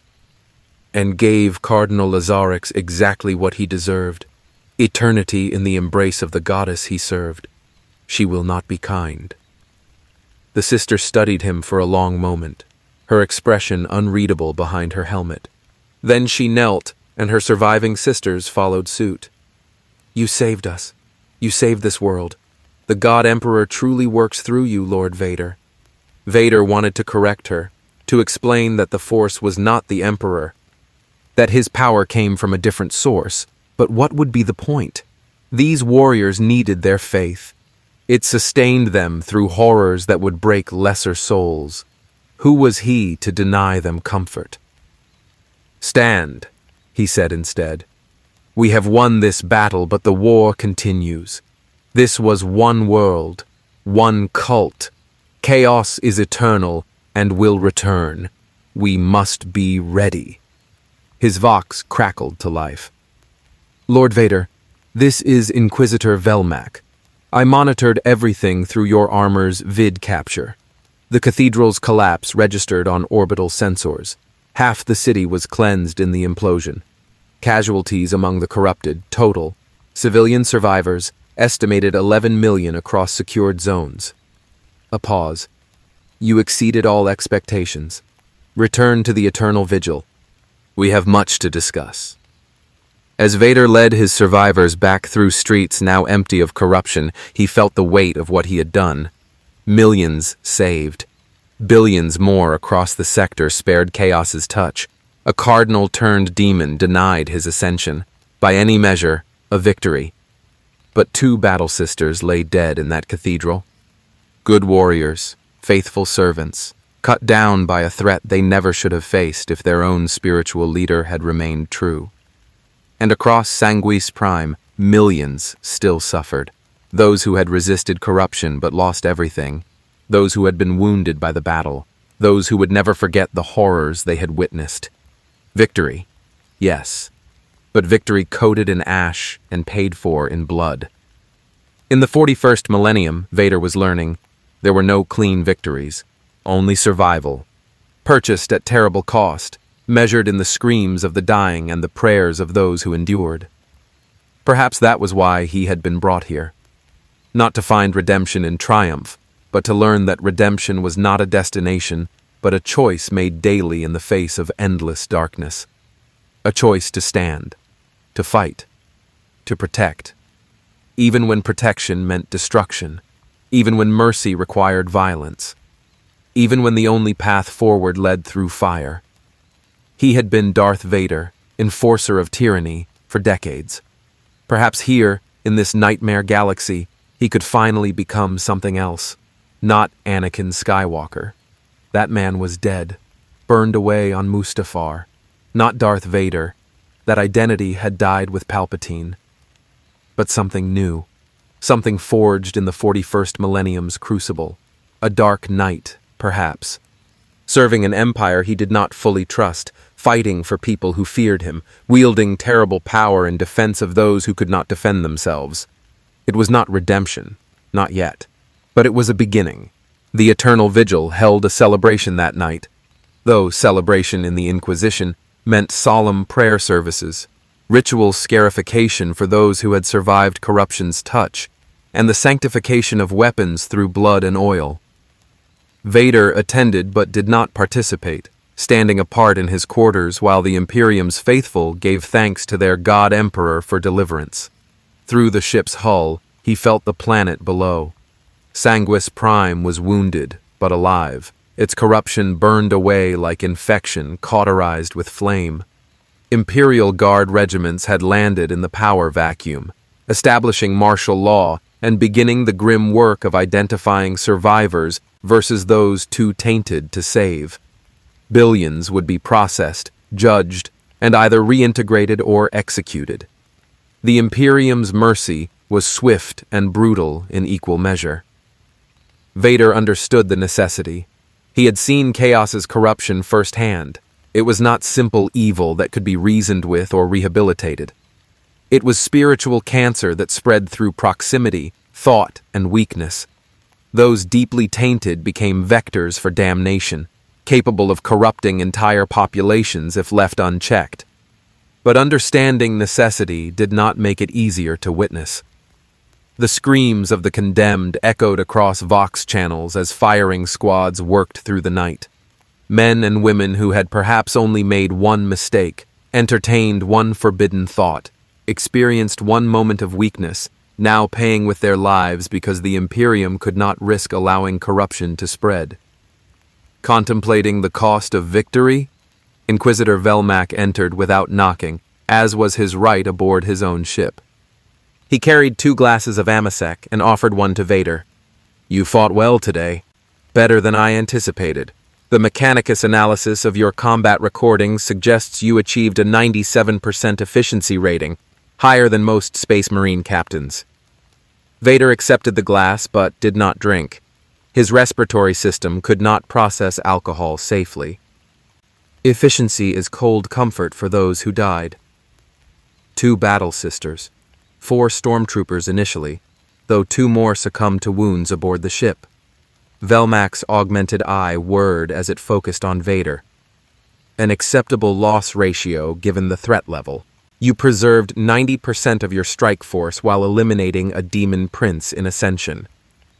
Most commanders would consider that a triumph. Most commanders never had to watch children die because their leader failed them. Vader's mechanical fingers tightened around the glass. Lazarix betrayed billions. His fall condemned entire generations. And we could only save a fraction because by the time corruption was detected, it had metastasized too deeply to excise without killing the patient.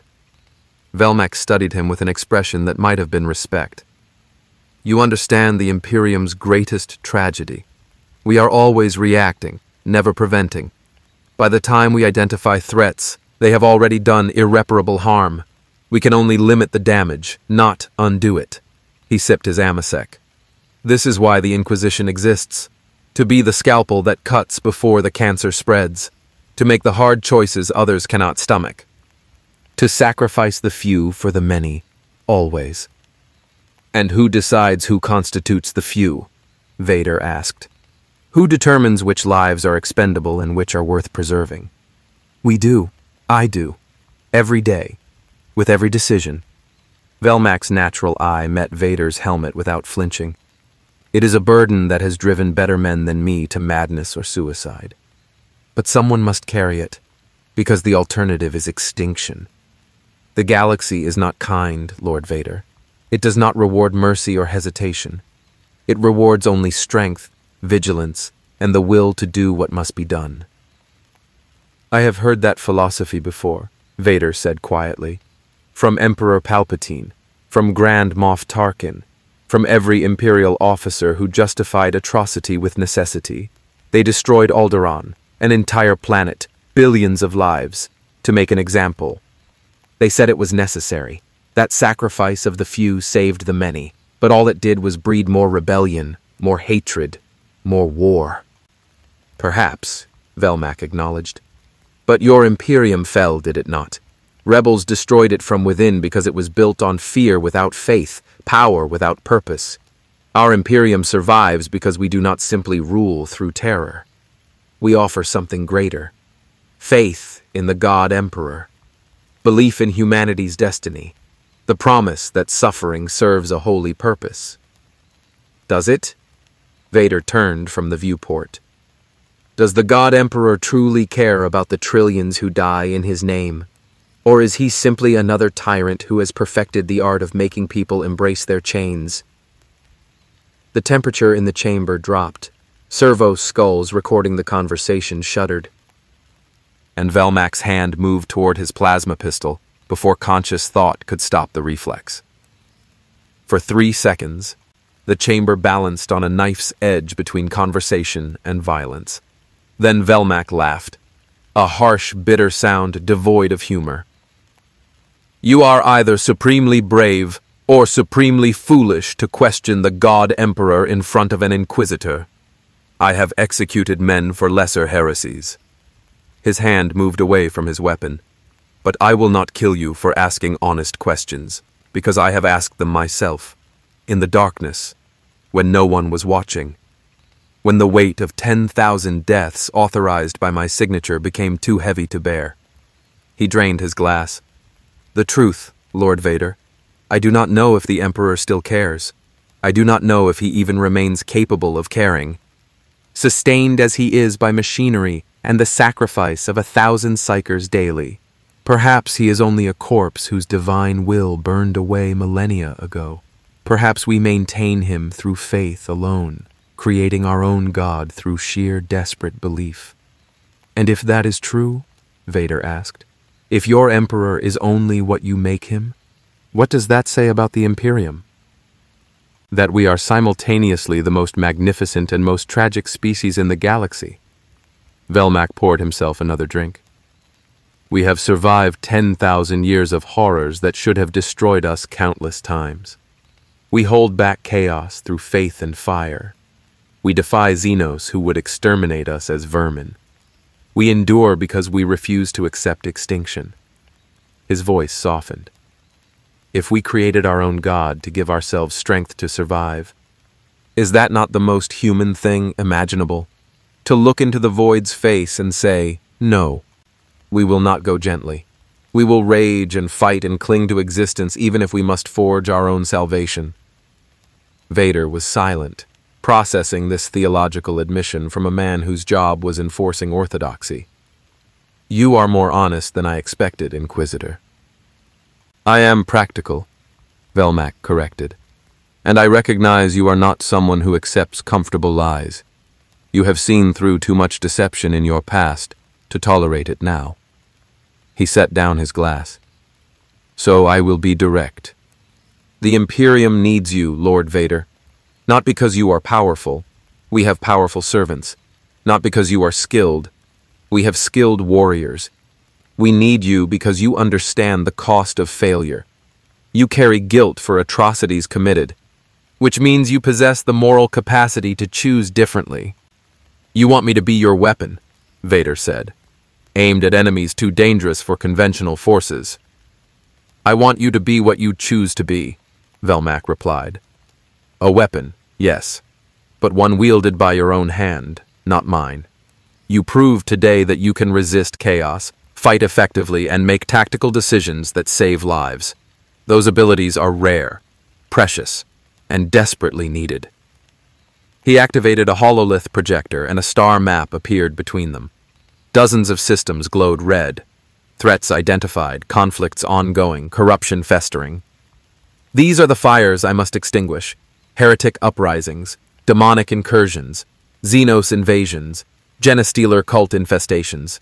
Each one could metastasize into sector-wide catastrophe if left unchecked. I have limited resources, limited time, and unlimited enemies. Velmac's augmented eye focused on Vader with laser intensity.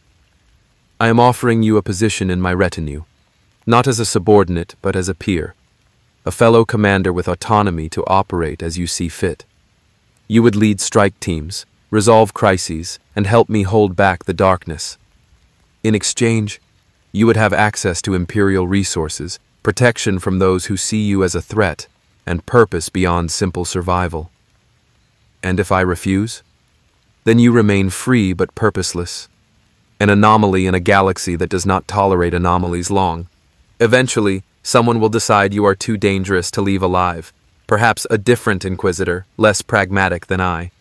Perhaps a Space Marine chapter that sees you as Xenos or heretic. Perhaps Chaos, which will never stop trying to corrupt you because your soul represents such a valuable prize. Velmac deactivated the hololith. Or you can fight. Use your skills for something beyond yourself. Protect those who cannot protect themselves, and perhaps, in the process, earn the redemption you seek. Vader turned back to the viewport, watching Sanguis Prime's night side glow with fires, some from cleansing, some from rebuilding. I will join your retinue, Inquisitor, but I serve no master. I work with you, not for you. And if I determine your methods betray the principles you claim to uphold, I will walk away. Fair enough, Velmac agreed. Though I should warn you, in the 41st millennium, principles are often the first casualty when survival is at stake. You may find your convictions tested in ways you cannot anticipate. Then I will face those tests when they come. Vader's respirator cycled steadily. But I will not become what I was. I will not enforce tyranny dressed as order. I will not murder innocents for convenience, and I will not serve anyone who demands I abandon the last fragments of humanity I possess. Noted and respected. Velmac moved toward the exit. Rest tonight, Lord Vader. Tomorrow we receive new orders from the Ordo Hereticus command. Somewhere in the Imperium, another fire burns, and we will be the ones sent to extinguish it. After the Inquisitor departed, Vader remained at the viewport for hours, watching Sanguis Prime slowly heal beneath the Imperium's brutal ministrations. He had won a victory today, saved millions. Struck a blow against chaos that would echo across the sector, but he had also witnessed the Imperium's true face, not the propaganda of golden heroes and sacred purpose, but the grinding machinery of survival that consumed lives without hesitation when necessity demanded. He had seen acceptable losses, calculated with mechanical precision, had watched warriors die for faith they believed would save them, had participated in a system that justified horror through threat of greater horror. Was this redemption? Fighting for an empire as brutal as the one he had served before? Or was this simply survival? Finding purpose in a galaxy that offered only violence, and choosing to wield that violence in defense rather than conquest. Through the Force, he reached out across the void, feeling for some answer, some sign that his choices mattered. But the Force in this reality remained strange, tainted by the warp's presence, difficult to navigate. He sensed no guidance, no wisdom from Jedi long dead, or Sith he had destroyed. He was alone, as he had always been, as perhaps he always would be. But alone did not mean purposeless, and survival did not preclude choice. Tomorrow, he would wake and fight, would stand between innocence and annihilation, would wield terrible power in service of those who could not defend themselves, would make hard choices and live with their consequences. It was not the redemption Anakin Skywalker had hoped for, but perhaps, in the 41st millennium where there was only war, it was the redemption Darth Vader deserved. A weapon that chose its own targets. A warrior who fought on his own terms. A fallen knight seeking not forgiveness, but the chance to stand each day on the side that protected, rather than destroyed. Small redemption. Bitter redemption. Redemption paid for in blood and measured in lives saved rather than sins forgiven. But redemption nonetheless. 3 months passed in a blur of fire and blood. Vader learned what it meant to serve the Inquisition, not through grand battles or heroic campaigns, but through endless grinding warfare against threats most Imperial citizens never knew existed. Each mission brought new horrors, new tests, new choices that carved away at whatever remained of his humanity. On Vaxilia Prime, he purged a Genestealer cult that had infected the planetary nobility.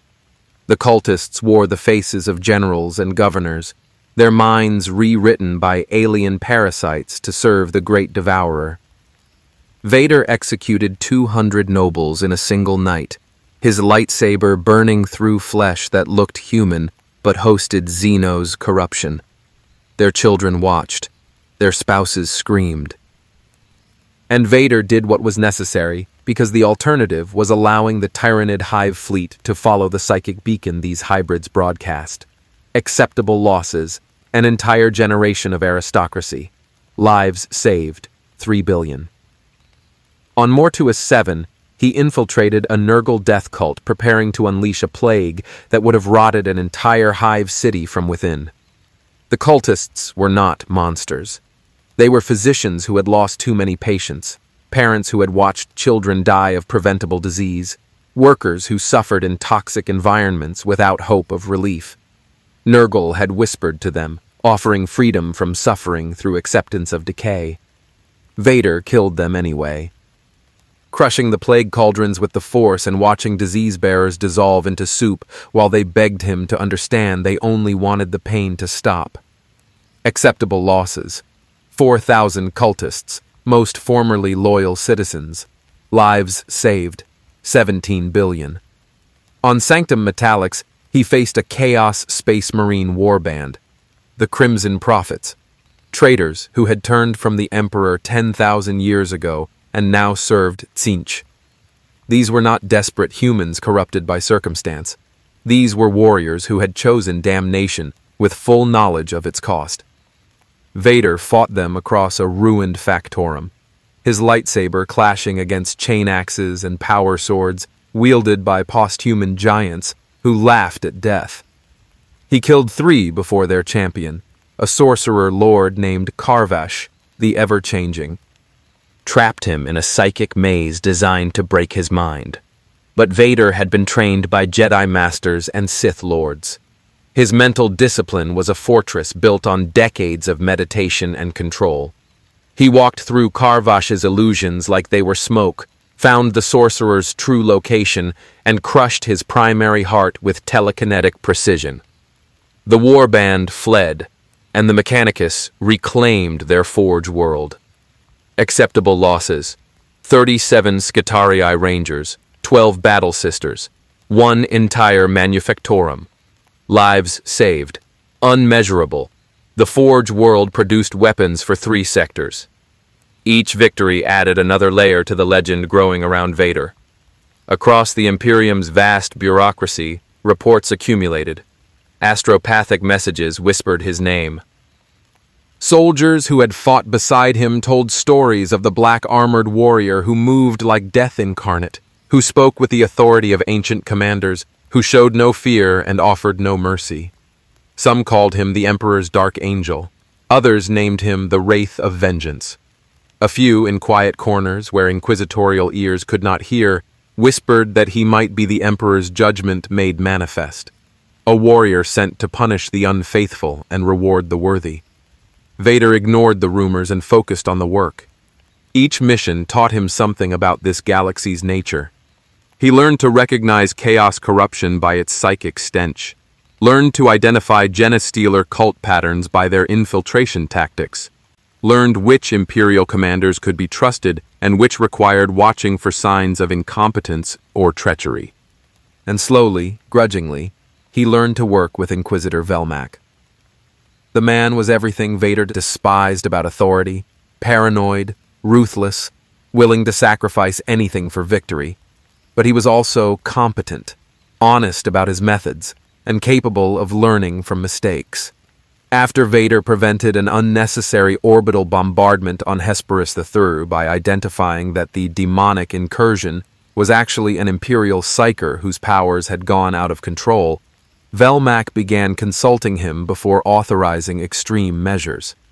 It was not friendship, but it was respect, earned through shared bloodshed and the recognition that they were both warriors trying to do necessary evil in the least evil way possible. Then came the summons that would change everything. The astropathic message arrived with the highest priority encryption, bearing seals that made even Velmac's fingers shake as he decoded it. Vader watched the Inquisitor's face drain of color, not an easy feat for a man who had witnessed demonic incursions, as he read the message 3 times. "The High Lords of Terra," Velmac said quietly, "have heard of your existence. They wish to meet you. Personally." Vader's respirator cycled. "Why?" "Because your legend has spread beyond my ability to contain it. Too many witnesses, too many after-action reports, too many rumors." Velmac set down the data slate with exaggerated care. "The Fabricator General of Mars wants to study your technology. The Ecclesiarch wants to determine if you are a living saint or a heretic. The Lord Commander Militant wants to assess your military potential. And the Master of the Administratum wants to determine how you fit into the Imperium's political structure." "And what do you want, Inquisitor?" "I want you to survive the next month without being declared heretic and burned at the stake," Velmac replied bluntly. "The High Lords are not the Mechanicus or Field Inquisitors. They are politicians who have maintained power for centuries through ruthless elimination of threats. You represent an unknown variable in a system that has not tolerated unknown variables for 10,000 years. If they decide you are too dangerous to control, all my advocacy will not save you." Vader considered this. In the Empire, he had navigated political intrigue as easily as commanding fleets. But the Galactic Empire had been unified under Palpatine's absolute authority. The Imperium was a hydra with a dozen heads, each jealously guarding their power and willing to sacrifice the others to maintain supremacy. "When do we leave for Terra?" 3 days. I am ordered to deliver you to the Senatorum Imperialis on Terra within 2 weeks. We have just enough time for warp travel if conditions are favorable." Velmac's augmented eye focused on Vader with unusual intensity. "Lord Vader, I must be clear, I cannot protect you on Terra. The High Lords answer only to the Emperor himself, and he has not spoken in 10,000 years. If they decide you are a threat, they have the authority and resources to destroy you. Space Marine chapters, Custodian Guard, the Sisters of Silence, weapons that could crack planets. I understand the risk." "Do you?" Velmac stood, his power armor servos whining. "You have fought cultists and war bands. Dangerous, yes, but manageable threats. On Terra, you will stand before individuals who command the Imperium's full might, who can order your execution and have it carried out by warriors who make Chaos Space Marines look weak, who will probe every aspect of your being looking for heresy, corruption, or any excuse to eliminate a potential threat." "Then I will give them no excuse," Vader replied. "I have survived Imperial politics before. I can do so again." "Your empire fell within 2 decades, Velmac pointed out. "The Imperium has survived 10,000 years precisely because it eliminates threats before they can grow. Do not underestimate them." Vader turned toward the viewport, watching stars streak past as the eternal vigil traveled through the warp. "I do not underestimate anyone, Inquisitor. But I also do not fear those who rule through bureaucracy and tradition. Power respects only strength and results. I have provided both. The High Lords will recognize this, or they will reveal themselves as fools who cannot see value when it stands before them. And if they are fools, then I will leave, walk away from the Imperium and find my own path." Vader's mechanical breathing filled the silence. "I serve by choice, not compulsion. The moment that service becomes slavery, I will break my chains. I have done it before. I can do it again." Velmac studied him for a long moment, then nodded slowly. "Very well, but understand, if you walk away from Terra, you make yourself an enemy of the Imperium. There will be no neutral ground, no peaceful departure. You will be hunted across the galaxy by every resource the High Lords can muster. Then let us hope it does not come to that." Vader turned from the viewport. "Prepare your ship for Terra, Inquisitor. I will face your high lords and prove my worth, or I will demonstrate why making an enemy of me was their greatest mistake." "The Emperor protects," Velmac murmured, though whether he said it as prayer or warning, even he was not certain. The journey to Terra took 11 days through the warp, a remarkably smooth passage that navigators attributed to either divine providence or statistical anomaly. Vader spent the time preparing, studying every scrap of information about the High Lords and their political dynamics. What he learned was both impressive and horrifying. The 12 High Lords of Terra ruled the Imperium in the God Emperor's name, each commanding vast bureaucratic domains. The Fabricator General of Mars controlled all technology. The Ecclesiarch commanded humanity's faith. The Lord Commander Militant directed the Imperial Guard's countless armies. The Inquisitorial Representative wielded the Inquisition's authority. And on, through 12 positions of such staggering power that any one of them could devastate sectors with a signature. Yet they were also trapped by their own system. 10,000 years of precedent, tradition, and sacred doctrine constrained every decision. Change was heresy. Innovation was suspect. And anyone or anything that did not fit neatly into established categories was viewed with suspicion bordering on hostility. Vader was the definition of something that did not fit. On the 11th day, the eternal vigil translated into real space at Sol's Edge, and Vader saw Holy Terra for the first time.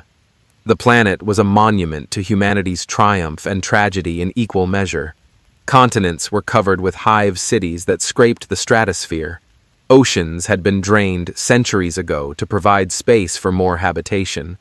The air was so polluted that natural sky could not be seen, only the perpetual brown-gray haze of industry and worship. And above it all, geostationary orbital platforms larger than moons maintained defensive grids capable of destroying entire fleets. "Behold Terra," Velmac said quietly, standing beside Vader at the observation deck. "Humanity's birth world, the Imperium's heart, the most holy and most terrible place in the galaxy." "How many people live there?" Vader asked. "Nobody knows exactly. Trillions? Certainly. Perhaps quadrillions if you count every level of every hive, every forgotten catacomb, every sealed district where people have lived in darkness for millennia." Velmac's voice carried a strange mixture of pride and sorrow. "It is simultaneously the greatest achievement of human civilization and its most damning failure. We filled our birth world so completely that we had to spread across the stars to survive. And now we cling to it because without Terra, without the Golden Throne, humanity falls." The ship descended through layers of orbital defenses, each checkpoint demanding identification and authorization. Vader felt the scrutiny like physical pressure, cogitator arrays analyzing every aspect of the ship, astropaths probing for chaos taint, and somewhere, he was certain, the Inquisition's most powerful psychers attempting to read his mind. They found only walls. Vader's mental disciplines, honed through decades of Jedi and Sith training, remained impenetrable. What they sensed was only what he allowed: purpose, determination, and the weight of guilt carried by someone who had committed terrible deeds and now sought to act differently. Not heresy, not corruption, just a warrior haunted by his past and trying to forge a different future.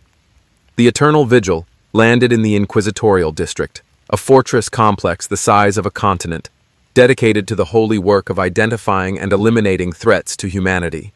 Skitarii honor guards lined the landing pad, their weapons held in salute. Battle sisters of multiple orders formed an honor corridor. And at the end of that corridor stood a figure in golden armor that seemed to radiate authority like heat from a forge. "That," Velmac said softly, "is Tribune Valdor's successor, the Captain General of the Adeptus Custodes, the Emperor's personal guardians. If he is here personally, it means your meeting with the High Lords is considered a matter of utmost importance." Vader descended the Eternal Vigil's ramp with measured steps, his cape billowing in Terra's recycled wind. The custodian remained motionless as Vader approached, his golden helmet revealing nothing of the warrior within. When Vader stopped precisely 3 meters away, close enough to show respect, far enough to avoid appearing threatening, the custodian spoke. Darth Vader, by order of the 12 High Lords of Terra, acting in the God Emperor's name, you are summoned to the Senatorium Imperialis to answer questions regarding your origin, your powers, and your intentions within the Imperium of Man. The voice was mechanically enhanced, but carried absolute authority. You will be escorted to secure quarters pending your hearing. You will surrender all weapons, and you will submit to psychic examination by the Imperium's most skilled interrogators. Do you consent? Every warrior present held their breath. This was the moment of truth. Would Vader submit to the Imperium's authority, or would he resist and confirm every suspicion that he was too dangerous to live? Vader's respirator cycled once, twice. Then he unclipped his lightsaber and held it out. I consent to your hospitality, he said carefully, but I do not surrender my weapon. It is not a tool of war, but an extension of myself. A symbol of what I was and what I am becoming. To surrender it would be to surrender my identity. He paused. However, I will place it in secure storage under joint custody, yours and Inquisitor Velmax. It will remain inaccessible unless you authorize its return, or I am forced to defend myself against immediate lethal threat. This is my compromise. Accept it, or let us determine now whether your authority extends to commanding that which you do not own. The standoff lasted 5 seconds that felt like centuries. Then the custodian reached out and took the lightsaber, his golden gauntlet closing around it with surprising gentleness. Your compromise is acceptable. The weapon will be secured. He turned, cape flowing. Follow. The High Lords await. And Lord Vader, whatever you believe about your power or your past, know this. The Adeptus Custodes have stood watch over the Emperor for 10,000 years. We have faced demons, traitor primarchs, and threats beyond mortal comprehension. If you prove to be a threat to him or his Imperium, no power you possess will be sufficient to save you. We are his 10,000, and we do not fail. I would expect nothing less, Vader replied. An emperor deserves guards who cannot be corrupted or intimidated. I served such an emperor once. I know the cost of their protection, and the consequences when it fails. As he followed the custodian into Terra's depths, passing through security checkpoints that would have stopped armies, Vader felt the weight of what awaited. Not battle, not enemies he could fight with lightsaber and force, but politics, suspicion, and the jealous paranoia of rulers who had maintained power for longer than his entire civilization had existed. This would be his greatest test yet. Not of strength, but of judgment. Not of power, but of wisdom. And failure would mean not death. He had faced death before, but the loss of purpose he had fought so hard to build in this strange new reality. The hearing was scheduled for dawn, Terra Standard Time. In 12 hours, Darth Vader would stand before the highest authority in the Imperium and argue for his right to exist. The Senatorium Imperialis was ancient beyond mortal comprehension, a chamber carved from Terra's bedrock during the Age of Strife, expanded during the Great Crusade, and consecrated with the blood of martyrs across 10,000 years. Its walls were inscribed with the names of every world brought into imperial compliance. Its ceiling disappeared into darkness that some claimed stretched all the way to the Golden Throne itself. And at its center, arranged in a circle like judges at an execution, sat the 12 High Lords of Terra. Vader stood in the circle's heart, alone and unarmed save for his presence, while the most powerful humans in the galaxy studied him with the cold calculation of predators evaluating potential prey. The Fabricator General of Mars spoke first, his voice a symphony of overlapping vox units. Designation: Darth Vader. Origin: extragalactic, confirmed through probability analysis and material examination. Technology, unknown classification, predating Terran standard template, construct databases by indeterminate margin. Servo skulls circled Vader, their auspex arrays drinking in data. Query: submit to full technological dissection for integration into Omnissiah's sacred archives. Your physiology represents unprecedented cybernetic advancement. Preservation of consciousness within such extensive augmentation suggests breakthroughs worth planetary tithes. I am not a machine to be dissected, Vader replied, his mechanical voice echoing across the chamber. I am a warrior who has offered his services to the Imperium. My technology serves me. It is not for sale or study. Unacceptable, the Fabricator General stated flatly. All technology belongs ultimately to the Omnissiah. Your refusal constitutes tech heresy of highest. Fabricator General. The ecclesiarch's voice cut through the mechanical priest's protest like a blade. The religious leader of humanity was an ancient woman whose augmented vocal cords made her whisper carry like thunder. We did not summon this being to debate ownership rights. We summoned him to determine if he is saint or heretic. Speak, Vader. Our psychers report you resist chaos corruption despite wielding powers that should mark you as witch-cursed. Explain this impossibility. Vader turned toward the ecclesiarch's seat, his helmet reflecting candlelight from 10,000 devotional flames. In my reality, I was trained in an energy field called the Force. It permeates all living things, connecting the galaxy through an invisible web of power. I learned to manipulate this field, to move objects, enhance my physical capabilities, perceive future probabilities. Your psychers access something similar but tainted by what you call the warp. The Force, the ecclesiarch repeated, tasting the word. A power from beyond our reality, untainted by the Imperium's corruption. If true, this represents either divine providence or Xenos contamination.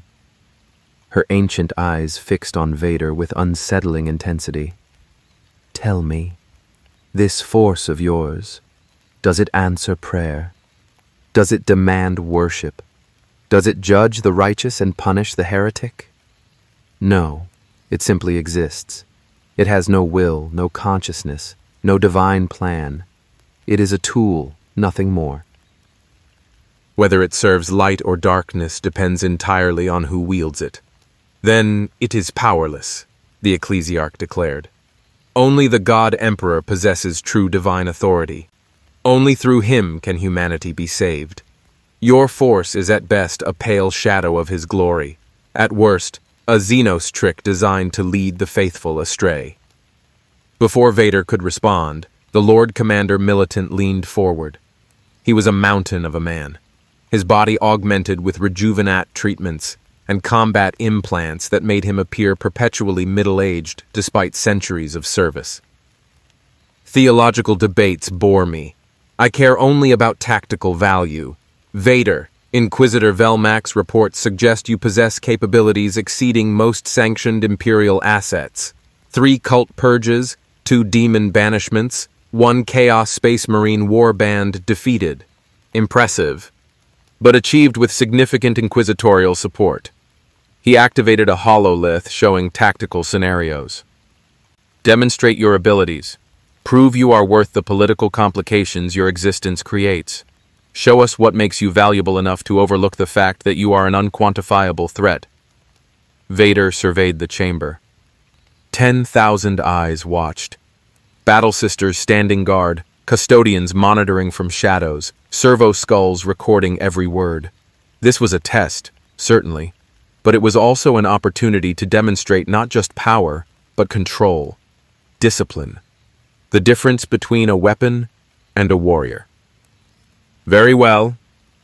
He raised his hand, and the hololith projector, a device weighing several hundred kilograms, secured to the floor with adamantium bolts, lifted into the air.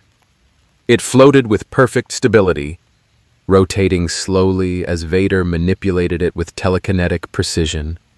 Gasps echoed through the chamber. Several tech priests' sensors overloaded trying to detect the mechanism of the effect. Then Vader clenched his fist, and the projector compressed. Metal groaned. Circuitry sparked. The device collapsed into a sphere of crushed technology the size of a human head, then settled gently onto the floor without damaging the ancient stone. "I can move objects weighing tons with thought alone," Vader stated. "I can perceive attacks before they occur. I can enhance my physical capabilities beyond human limitations. I can resist psychic assault through mental discipline alone. And I can do all of this without risking demonic possession or warp corruption." He lowered his hand. "But more importantly, I know when not to use power. I know the difference between necessary force and excessive violence. I have led armies, conquered worlds, and enforced an emperor's will. I understand strategy, logistics, and the political realities of maintaining order across impossible distances. These skills, not just raw power, are what I offer the Imperium." "Bold claims," remarked the master of the Administratum, a cadaverous man whose augmented brain processed data at rates that would kill unmodified humans.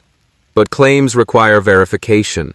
Your service record under Inquisitor Velmac is impressive but limited. 3 months is insufficient data for comprehensive analysis. We require long-term observation, extended trial periods, continuous monitoring." "No." Vader's voice cut through the bureaucrat's analysis. "I will not be treated as a specimen under observation. I am not a servitor to be programmed or a weapon to be stored until needed. I am offering partnership, not servitude. Use my skills, respect my autonomy, and I will help defend the Imperium. Attempt to control or imprison me, and you will discover exactly how futile that attempt would be." The temperature in the Senatorum dropped. Custodians' guardian spears shifted fractionally. Battle Sisters' fingers tightened on bolter triggers, and the High Lords exchanged glances that communicated volumes without words. It was the inquisitorial representative who broke the silence, a woman whose face bore the scars of a lifetime hunting heretics, and whose augmented eye wept blood continuously as penance for sins committed in the Emperor's name. "You threaten the High Lords of Terra, on holy Terra itself, in the heart of the Imperium. Either you are mad or you possess confidence bordering on arrogance. Which is it?" "Neither," Vader replied. "I am simply honest. I have served tyrants before. I know how they operate, through fear, control, and the gradual erosion of autonomy until service becomes slavery. I will not walk that path again. If the Imperium cannot accept partnership with someone who possesses independent will, then we have nothing further to discuss." "Partnership implies equality," the ecclesiarch said softly. "You claim equality with the High Lords? With those who rule in the God Emperor's name?" "I claim equality with anyone who expects my service. I do not demand your submission. Do not demand mine." Vader's respirator cycled with mechanical certainty. "The Emperor I served before demanded absolute obedience. He promised order, delivered tyranny, and was eventually destroyed by those he oppressed. If your God Emperor is different, if he truly represents humanity's hope, rather than just another tyrant's ambition, then prove it. Show me the Imperium can value those who serve without owning them completely." For 10 seconds, the Senatorum Imperialis was silent as death. Then, impossibly, one of the High Lords laughed. The Lord Commander Militant's mirth echoed across the chamber like artillery fire. "By the throne, I like him. Arrogant, yes. Potentially suicidal, certainly. But honest in ways we have not witnessed in centuries. He speaks truth we have become too comfortable ignoring, that the Imperium often cannot distinguish between service and slavery, between loyalty and subjugation." He stood, his ceremonial armor gleaming. "I vote to accept his terms. Grant him autonomy under inquisitorial supervision. Deploy him against threats worthy of his capabilities, and observe whether his actions match his words. If he proves loyal, we gain an asset of incalculable value. If he proves treacherous, we eliminate him. Simple risk assessment. You would trust this anomaly? The fabricator general sputtered. His technology alone represents potential tech heresy of his technology kept him alive and functional across dimensional barriers that should have killed him, the Lord Commander interrupted. That suggests either divine protection or probability-defying engineering. Either way, it works. And in the Imperium, what works is sacred until proven otherwise. The debate that followed lasted 3 hours. Vader stood at the circle's center while the High Lords argued theology, strategy, political ramifications, and risk assessment. Some advocated for his immediate execution as an unacceptable variable. Others suggested imprisonment and study. A few, surprisingly, supported granting him the autonomy he demanded. Through it all, Vader remained silent and motionless, letting them debate his fate without input. He had said what needed saying, had demonstrated his capabilities and established his boundaries. Now came the test of whether the Imperium's highest authority possessed the wisdom to recognize value when it stood before them. Finally, after 3 hours that felt like 3 centuries, the inquisitorial representative called for a vote. All in favor of granting Darth Vader autonomous operative status under inquisitorial supervision, with authority to act independently within established Imperial law. Manifest your decision. 7 hands rose. The Lord Commander Militant, the inquisitorial representative herself, the Master of the Administratum, 2 others whose positions Vader could not identify, and, surprisingly, the Ecclesiarch. All opposed? 5 hands. The Fabricator General, 3 High Lords whose rejection seemed born of caution rather than hostility, and one whose augmented face twisted with unconcealed hatred, likely someone who saw Vader as threat to personal power rather than threat to the Imperium. 7-5. The motion passes. The inquisitorial representative's bloody eye fixed on Vader. You have your autonomy, Lord Vader, but understand, this is provisional acceptance, not unconditional trust. You will be watched, evaluated, judged by your actions rather than your words. Fail us, betray the Imperium, or demonstrate any taint of chaos, and your autonomy will be revoked through methods I assure you are final. I understand, and I accept these terms. Vader inclined his head fractionally, acknowledgement without submission. I will serve the Imperium as I have promised. I will fight its enemies, protect its citizens, and uphold its laws. But I will do so as a free warrior, not a slave. This is acceptable? It is acceptable, the Lord Commander Militant confirmed. Though I should warn you, free warriors in the 41st millennium tend to have short lifespans. The galaxy does not reward independence kindly. I have survived worse than an unkind galaxy, Vader replied, and I have learned that freedom's price is eternal vigilance and the willingness to fight for it. These I possess in abundance. The Ecclesiarch rose, her ancient body moving with surprising grace. Before you depart, Darth Vader, I would speak one final word. You claim the God Emperor is different from the tyrant you served. You are correct, but perhaps not in the way you believe. She descended from her seat, approaching Vader with the confidence of someone whose faith was absolute. The Emperor does not rule through fear alone. He rules through sacrifice. For 10,000 years, he has endured unimaginable torment, sustained by machinery and the daily sacrifice of 1,000 psychers, all to maintain the astronomicon that guides humanity through the warp. He suffers so we might survive. That is not tyranny. That is love, expressed through agony. She stopped directly before Vader, close enough that he could see his reflection in her augmented eyes. You seek redemption for past sins.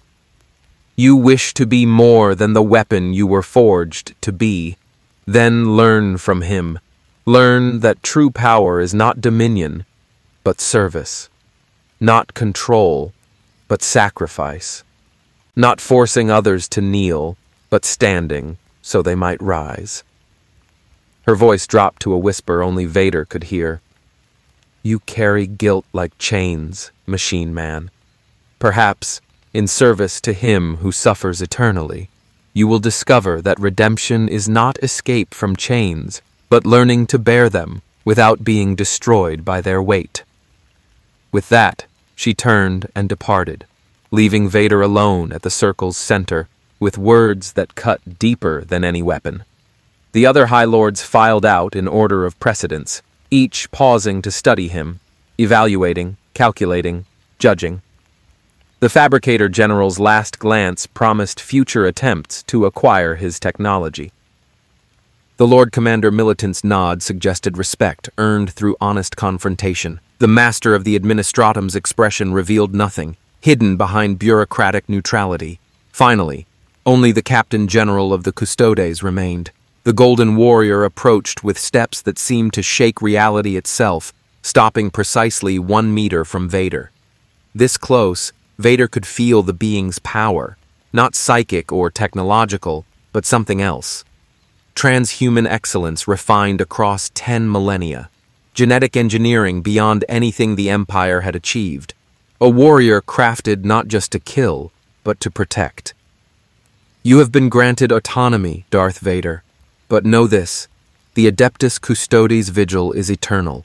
We watch all who approach the Emperor, whether in person or through service to his Imperium. If you prove worthy, you will have our respect. If you prove false, the Captain General's hand rested on his guardian spear. Then you will discover what it means to face the 10,000. We ended the Thunder Warriors. We broke Horus's assault on the Eternity Gate. We have stood watch while empires rose and fell.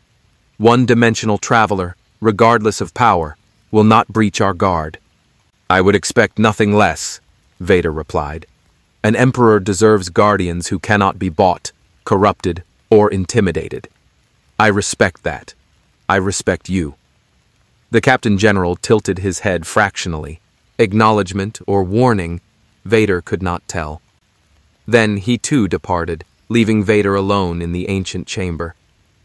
Inquisitor Velmac entered moments later, carrying Vader's lightsaber in both hands like a holy relic. 7-5. Closer than I hoped, but sufficient. You have your autonomy, Lord Vader, and you have made powerful enemies in the process. The Fabricator General will attempt to acquire your technology through less diplomatic means, and Lord Inquisitor Karamazov voted against you purely because he sees independent operators as threats to his authority. He handed over the lightsaber. But you also made allies. The Lord Commander Militant requested you be assigned to the Macarian Crusade's relief efforts. And the Ecclesiarch. I have never seen her defend anyone who questioned the Emperor's divinity. You impressed her. Possibly even earned her respect. Vader clipped his lightsaber to his belt, feeling complete again with its familiar weight. What happens now? Now? Velmac's augmented eye gleamed. Now you prove yourself. The High Lords granted autonomy contingent on results. You will be assigned missions of increasing difficulty. Each success builds your reputation. Each failure brings you closer to revocation. And always, always, you will be watched for any sign of corruption or betrayal. Then let them watch, Vader said. I have nothing to hide. My past is filled with darkness, but my present actions will speak for themselves. We shall see. Velmac turned toward the exit. Your first assignment arrives within the week. Until then, you have free access to the Inquisitorial District. Study, train, prepare. Because the missions ahead will test everything you claim to be. After Velmac departed, Vader stood alone in the Senatorum Imperialis, surrounded by the weight of 10,000 years of history. The names of conquered worlds surrounded him. The silence of absolute authority pressed down like physical force. And somewhere above, impossibly distant yet somehow present, he felt something watching. The Golden Throne, the God Emperor, the corpse sustained by machinery and faith, suffering endless agony so humanity might survive. Through the Force, Vader reached out toward that presence. expecting nothing. After all, this was not his reality, and the Force worked strangely here. But what he felt shocked him into stillness. Pain. Unending, immeasurable pain that would have shattered lesser beings instantly. And beneath that pain, purpose. Iron will maintaining consciousness across millennia despite torment that made Mustafar's flames seem gentle by comparison. And deeper still, something that might have been awareness. A consciousness so vast and alien that touching its edge felt like brushing against a star's surface. The God Emperor was aware, suffering, enduring, and somehow, impossibly, still guiding humanity through sheer force of will. Vader withdrew his Force sense quickly before that awareness could focus on him. But the brief contact had shown him truth.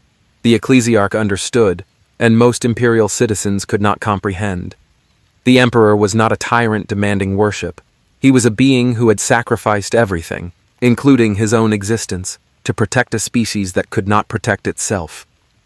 Palpatine had demanded sacrifice from others while hoarding power for himself. The God Emperor sacrificed himself daily, had been sacrificing for 10,000 years, and would continue until either humanity transcended its need for him or the Golden Throne finally failed. That was not tyranny. That was martyrdom extended across millennia. And perhaps, Vader realized with something approaching wonder, that was why the Imperium survived when his empire had fallen. Not because its methods were better, they were often worse. Not because its ideology was purer, it was frequently as corrupt as anything Palpatine had preached, but because at its heart, the Imperium was built on sacrifice rather than dominance, on suffering endured rather than inflicted, on a God who led by example rather than by command. The revelation did not erase Vader's doubts about Imperial methods, did not justify the Imperium's brutality or absolve its countless sins. But it gave him something he had not expected to find, understanding of why these people fought so desperately, believed so absolutely, and endured horrors that would break lesser civilizations. They followed a God who suffered with them, who bore their pain rather than inflicting it, who had chosen 10,000 years of agony rather than abandoning the species he had sworn to protect. Perhaps, in service to such a being, redemption was possible after all, not through grand gestures or heroic sacrifices, but through daily choice to stand between innocence and annihilation, to bear suffering so others might be spared, to use power not for dominion but protection. It would not erase Alderaan, would not bring back the Jedi he had murdered or the Republic he had helped destroy, would not undo 2 decades of enforcing Palpatine's tyranny. But perhaps, in the 41st millennium where suffering was universal and redemption seemed impossible, it was enough to simply try. To fight not for glory or absolution, but because fighting was the only moral choice when darkness threatened all. Vader departed the Senatorum Imperialis with purpose renewed and questions answered, though not in ways he had anticipated. He had come seeking autonomy, had received it, along with responsibility for proving its worth. He had come questioning whether the God Emperor deserved service, had discovered a being whose sacrifice made Vader's own suffering seem trivial by comparison. He had come hoping to find redemption, had learned that redemption was not destination, but journey, a path walked daily through choices made in darkness. The week passed in preparation, and when the orders came, Vader was ready. Ready to fight, to serve, to stand between the Imperium and its enemies, not as Anakin Skywalker, the fallen Jedi, not as Darth Vader, the Emperor's enforcer, but as something new, something forged in 2 realities and tempered by understanding that power's highest purpose was not control, but protection. A dark knight in a dark millennium, serving a suffering God, fighting impossible wars, and perhaps, in the process, earning the redemption he did not deserve but desperately sought. 5 years passed in fire and war. Vader became legend across the Imperium. The Dark Saint, some called him. The Emperor's shadow, the knight of broken chains. names whispered in barracks and recorded in administratum files as his victories accumulated like stars in the void. He broke the siege of Cadia's gate, his lightsaber carving through chaos champions while Imperial Guard regiments rallied behind him. He infiltrated a Tau Sept world and assassinated their ethereal leadership, preventing an entire sector's defection. He stood alone against a Necron tomb awakening on Pavonis and held the line for 6 hours until Space Marine reinforcements arrived. 17 major campaigns, 43 tactical victories, thousands of lives saved through strategic brilliance and precise application of overwhelming force. But it was the small moments that defined him. The refugees on Quintus Prime whom he personally evacuated when the Inquisition ordered exterminatus. The child on Morwen's world he pulled from rubble while buildings collapsed around them. The Imperial Guardsman whose life he saved despite tactical doctrine demanding he be left behind. Actions that made no strategic sense, but demonstrated something the Imperium had almost forgotten: that individual lives mattered, even when measured against galactic-scale threats. The High Lords watched, debated, and grudgingly acknowledged that Vader's autonomy produced results conventional assets could not replicate. Now, standing in the Eternal Vigil's observation deck after the liberation of Hadrian's Gate, Vader watched another world begin its long recovery. Inquisitor Velmac joined him, older now, bearing scars from 5 years of crusading alongside a dimensional anomaly who refused to be contained by doctrine. "The Lord Commander Militant sends his regards," Velmac said quietly, "and a request. He wishes you to lead the vanguard in the Tertium Crusade. Full tactical authority. 3 Space Marine chapters under your strategic command. It is, effectively, recognition as peer to chapter masters. I am no Space Marine. No, you are something else entirely. Something the Imperium did not know it needed, but now cannot imagine losing." Velmac's augmented eye focused on Vader. "You have proven yourself, Lord Vader, repeatedly, conclusively. The autonomy granted 5 years ago is now permanent. You have earned it." Vader's respirator cycled steadily. "And the price?" "No price. Only expectation that you will continue as you have, fighting the Emperor's wars, protecting his people, standing between humanity and extinction." Velmac paused. "You asked once if the God Emperor deserved service. Have you found your answer?" Through the viewport, Vader watched Imperial ships distribute aid to a world that would have died without intervention. Watched civilians emerge from shelters, faces turned toward hope instead of horror. Watched the Imperium at its best, brutal necessity tempered by genuine desire to preserve life. "I have," Vader said finally. "He deserves service not because he demands it, but because his sacrifice inspires it. I will never be what I was, Jedi or Sith. But here, in this dark millennium, I can be something else. A warrior who chooses protection over dominion. Who uses power to shield rather than subjugate." His mechanical hand clenched. "Redemption is not escape from darkness. It is learning to carry light through it. The God Emperor taught me that.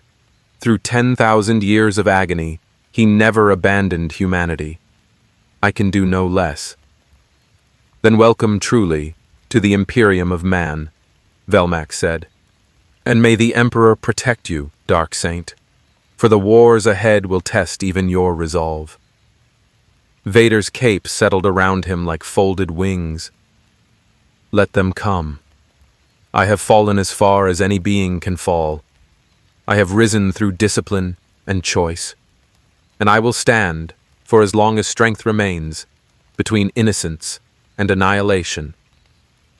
"That," Velmac replied with something approaching warmth, "is all anyone can ask, even of legends. In the 41st millennium, there is only war. But within that endless darkness, individual lights burn, warriors who choose to stand despite overwhelming odds, who fight not from hate, but from love for what they protect. who transform power into purpose and vengeance into justice. Darth Vader had crossed realities seeking escape from his past. What he found instead was a galaxy where his sins meant nothing and his choices meant everything, where the God Emperor's eternal sacrifice demonstrated that redemption was not destination but daily commitment to be better than what you were. He would never fully escape Anakin Skywalker's ghost or Darth Vader's legacy. The children he murdered on Palpatine's orders would haunt him forever. Padme's death remained an open wound no amount of service could heal. But in the Imperium's desperate struggle for survival, Vader discovered purpose beyond personal redemption. Every world he saved was proof that power could protect. Every life preserved was evidence that the fallen could rise. Every battle won demonstrated that choices mattered more than origins. The High Lords of Terra had granted him autonomy. 5 years of service had transformed that autonomy into respect. And somewhere, impossibly distant, yet ever-present, the God Emperor's suffering will acknowledge a kindred spirit, another being who understood that true power meant bearing agony so others might be spared. Vader would fight, would bleed, would stand between humanity and its countless enemies until either victory was achieved or his mechanical body finally failed. Not for glory, not for redemption, but because it was right. And in the grim darkness of the 41st millennium, where hope was the first casualty and faith the only weapon that never broke, perhaps that simple choice, to stand, to fight, to protect, was the most profound redemption any fallen warrior could achieve. The Dark Saint walked the Emperor's path now, a warrior reborn in suffering, tempered by choice, and dedicated to the only cause worth dying for, the survival of those who could not save themselves.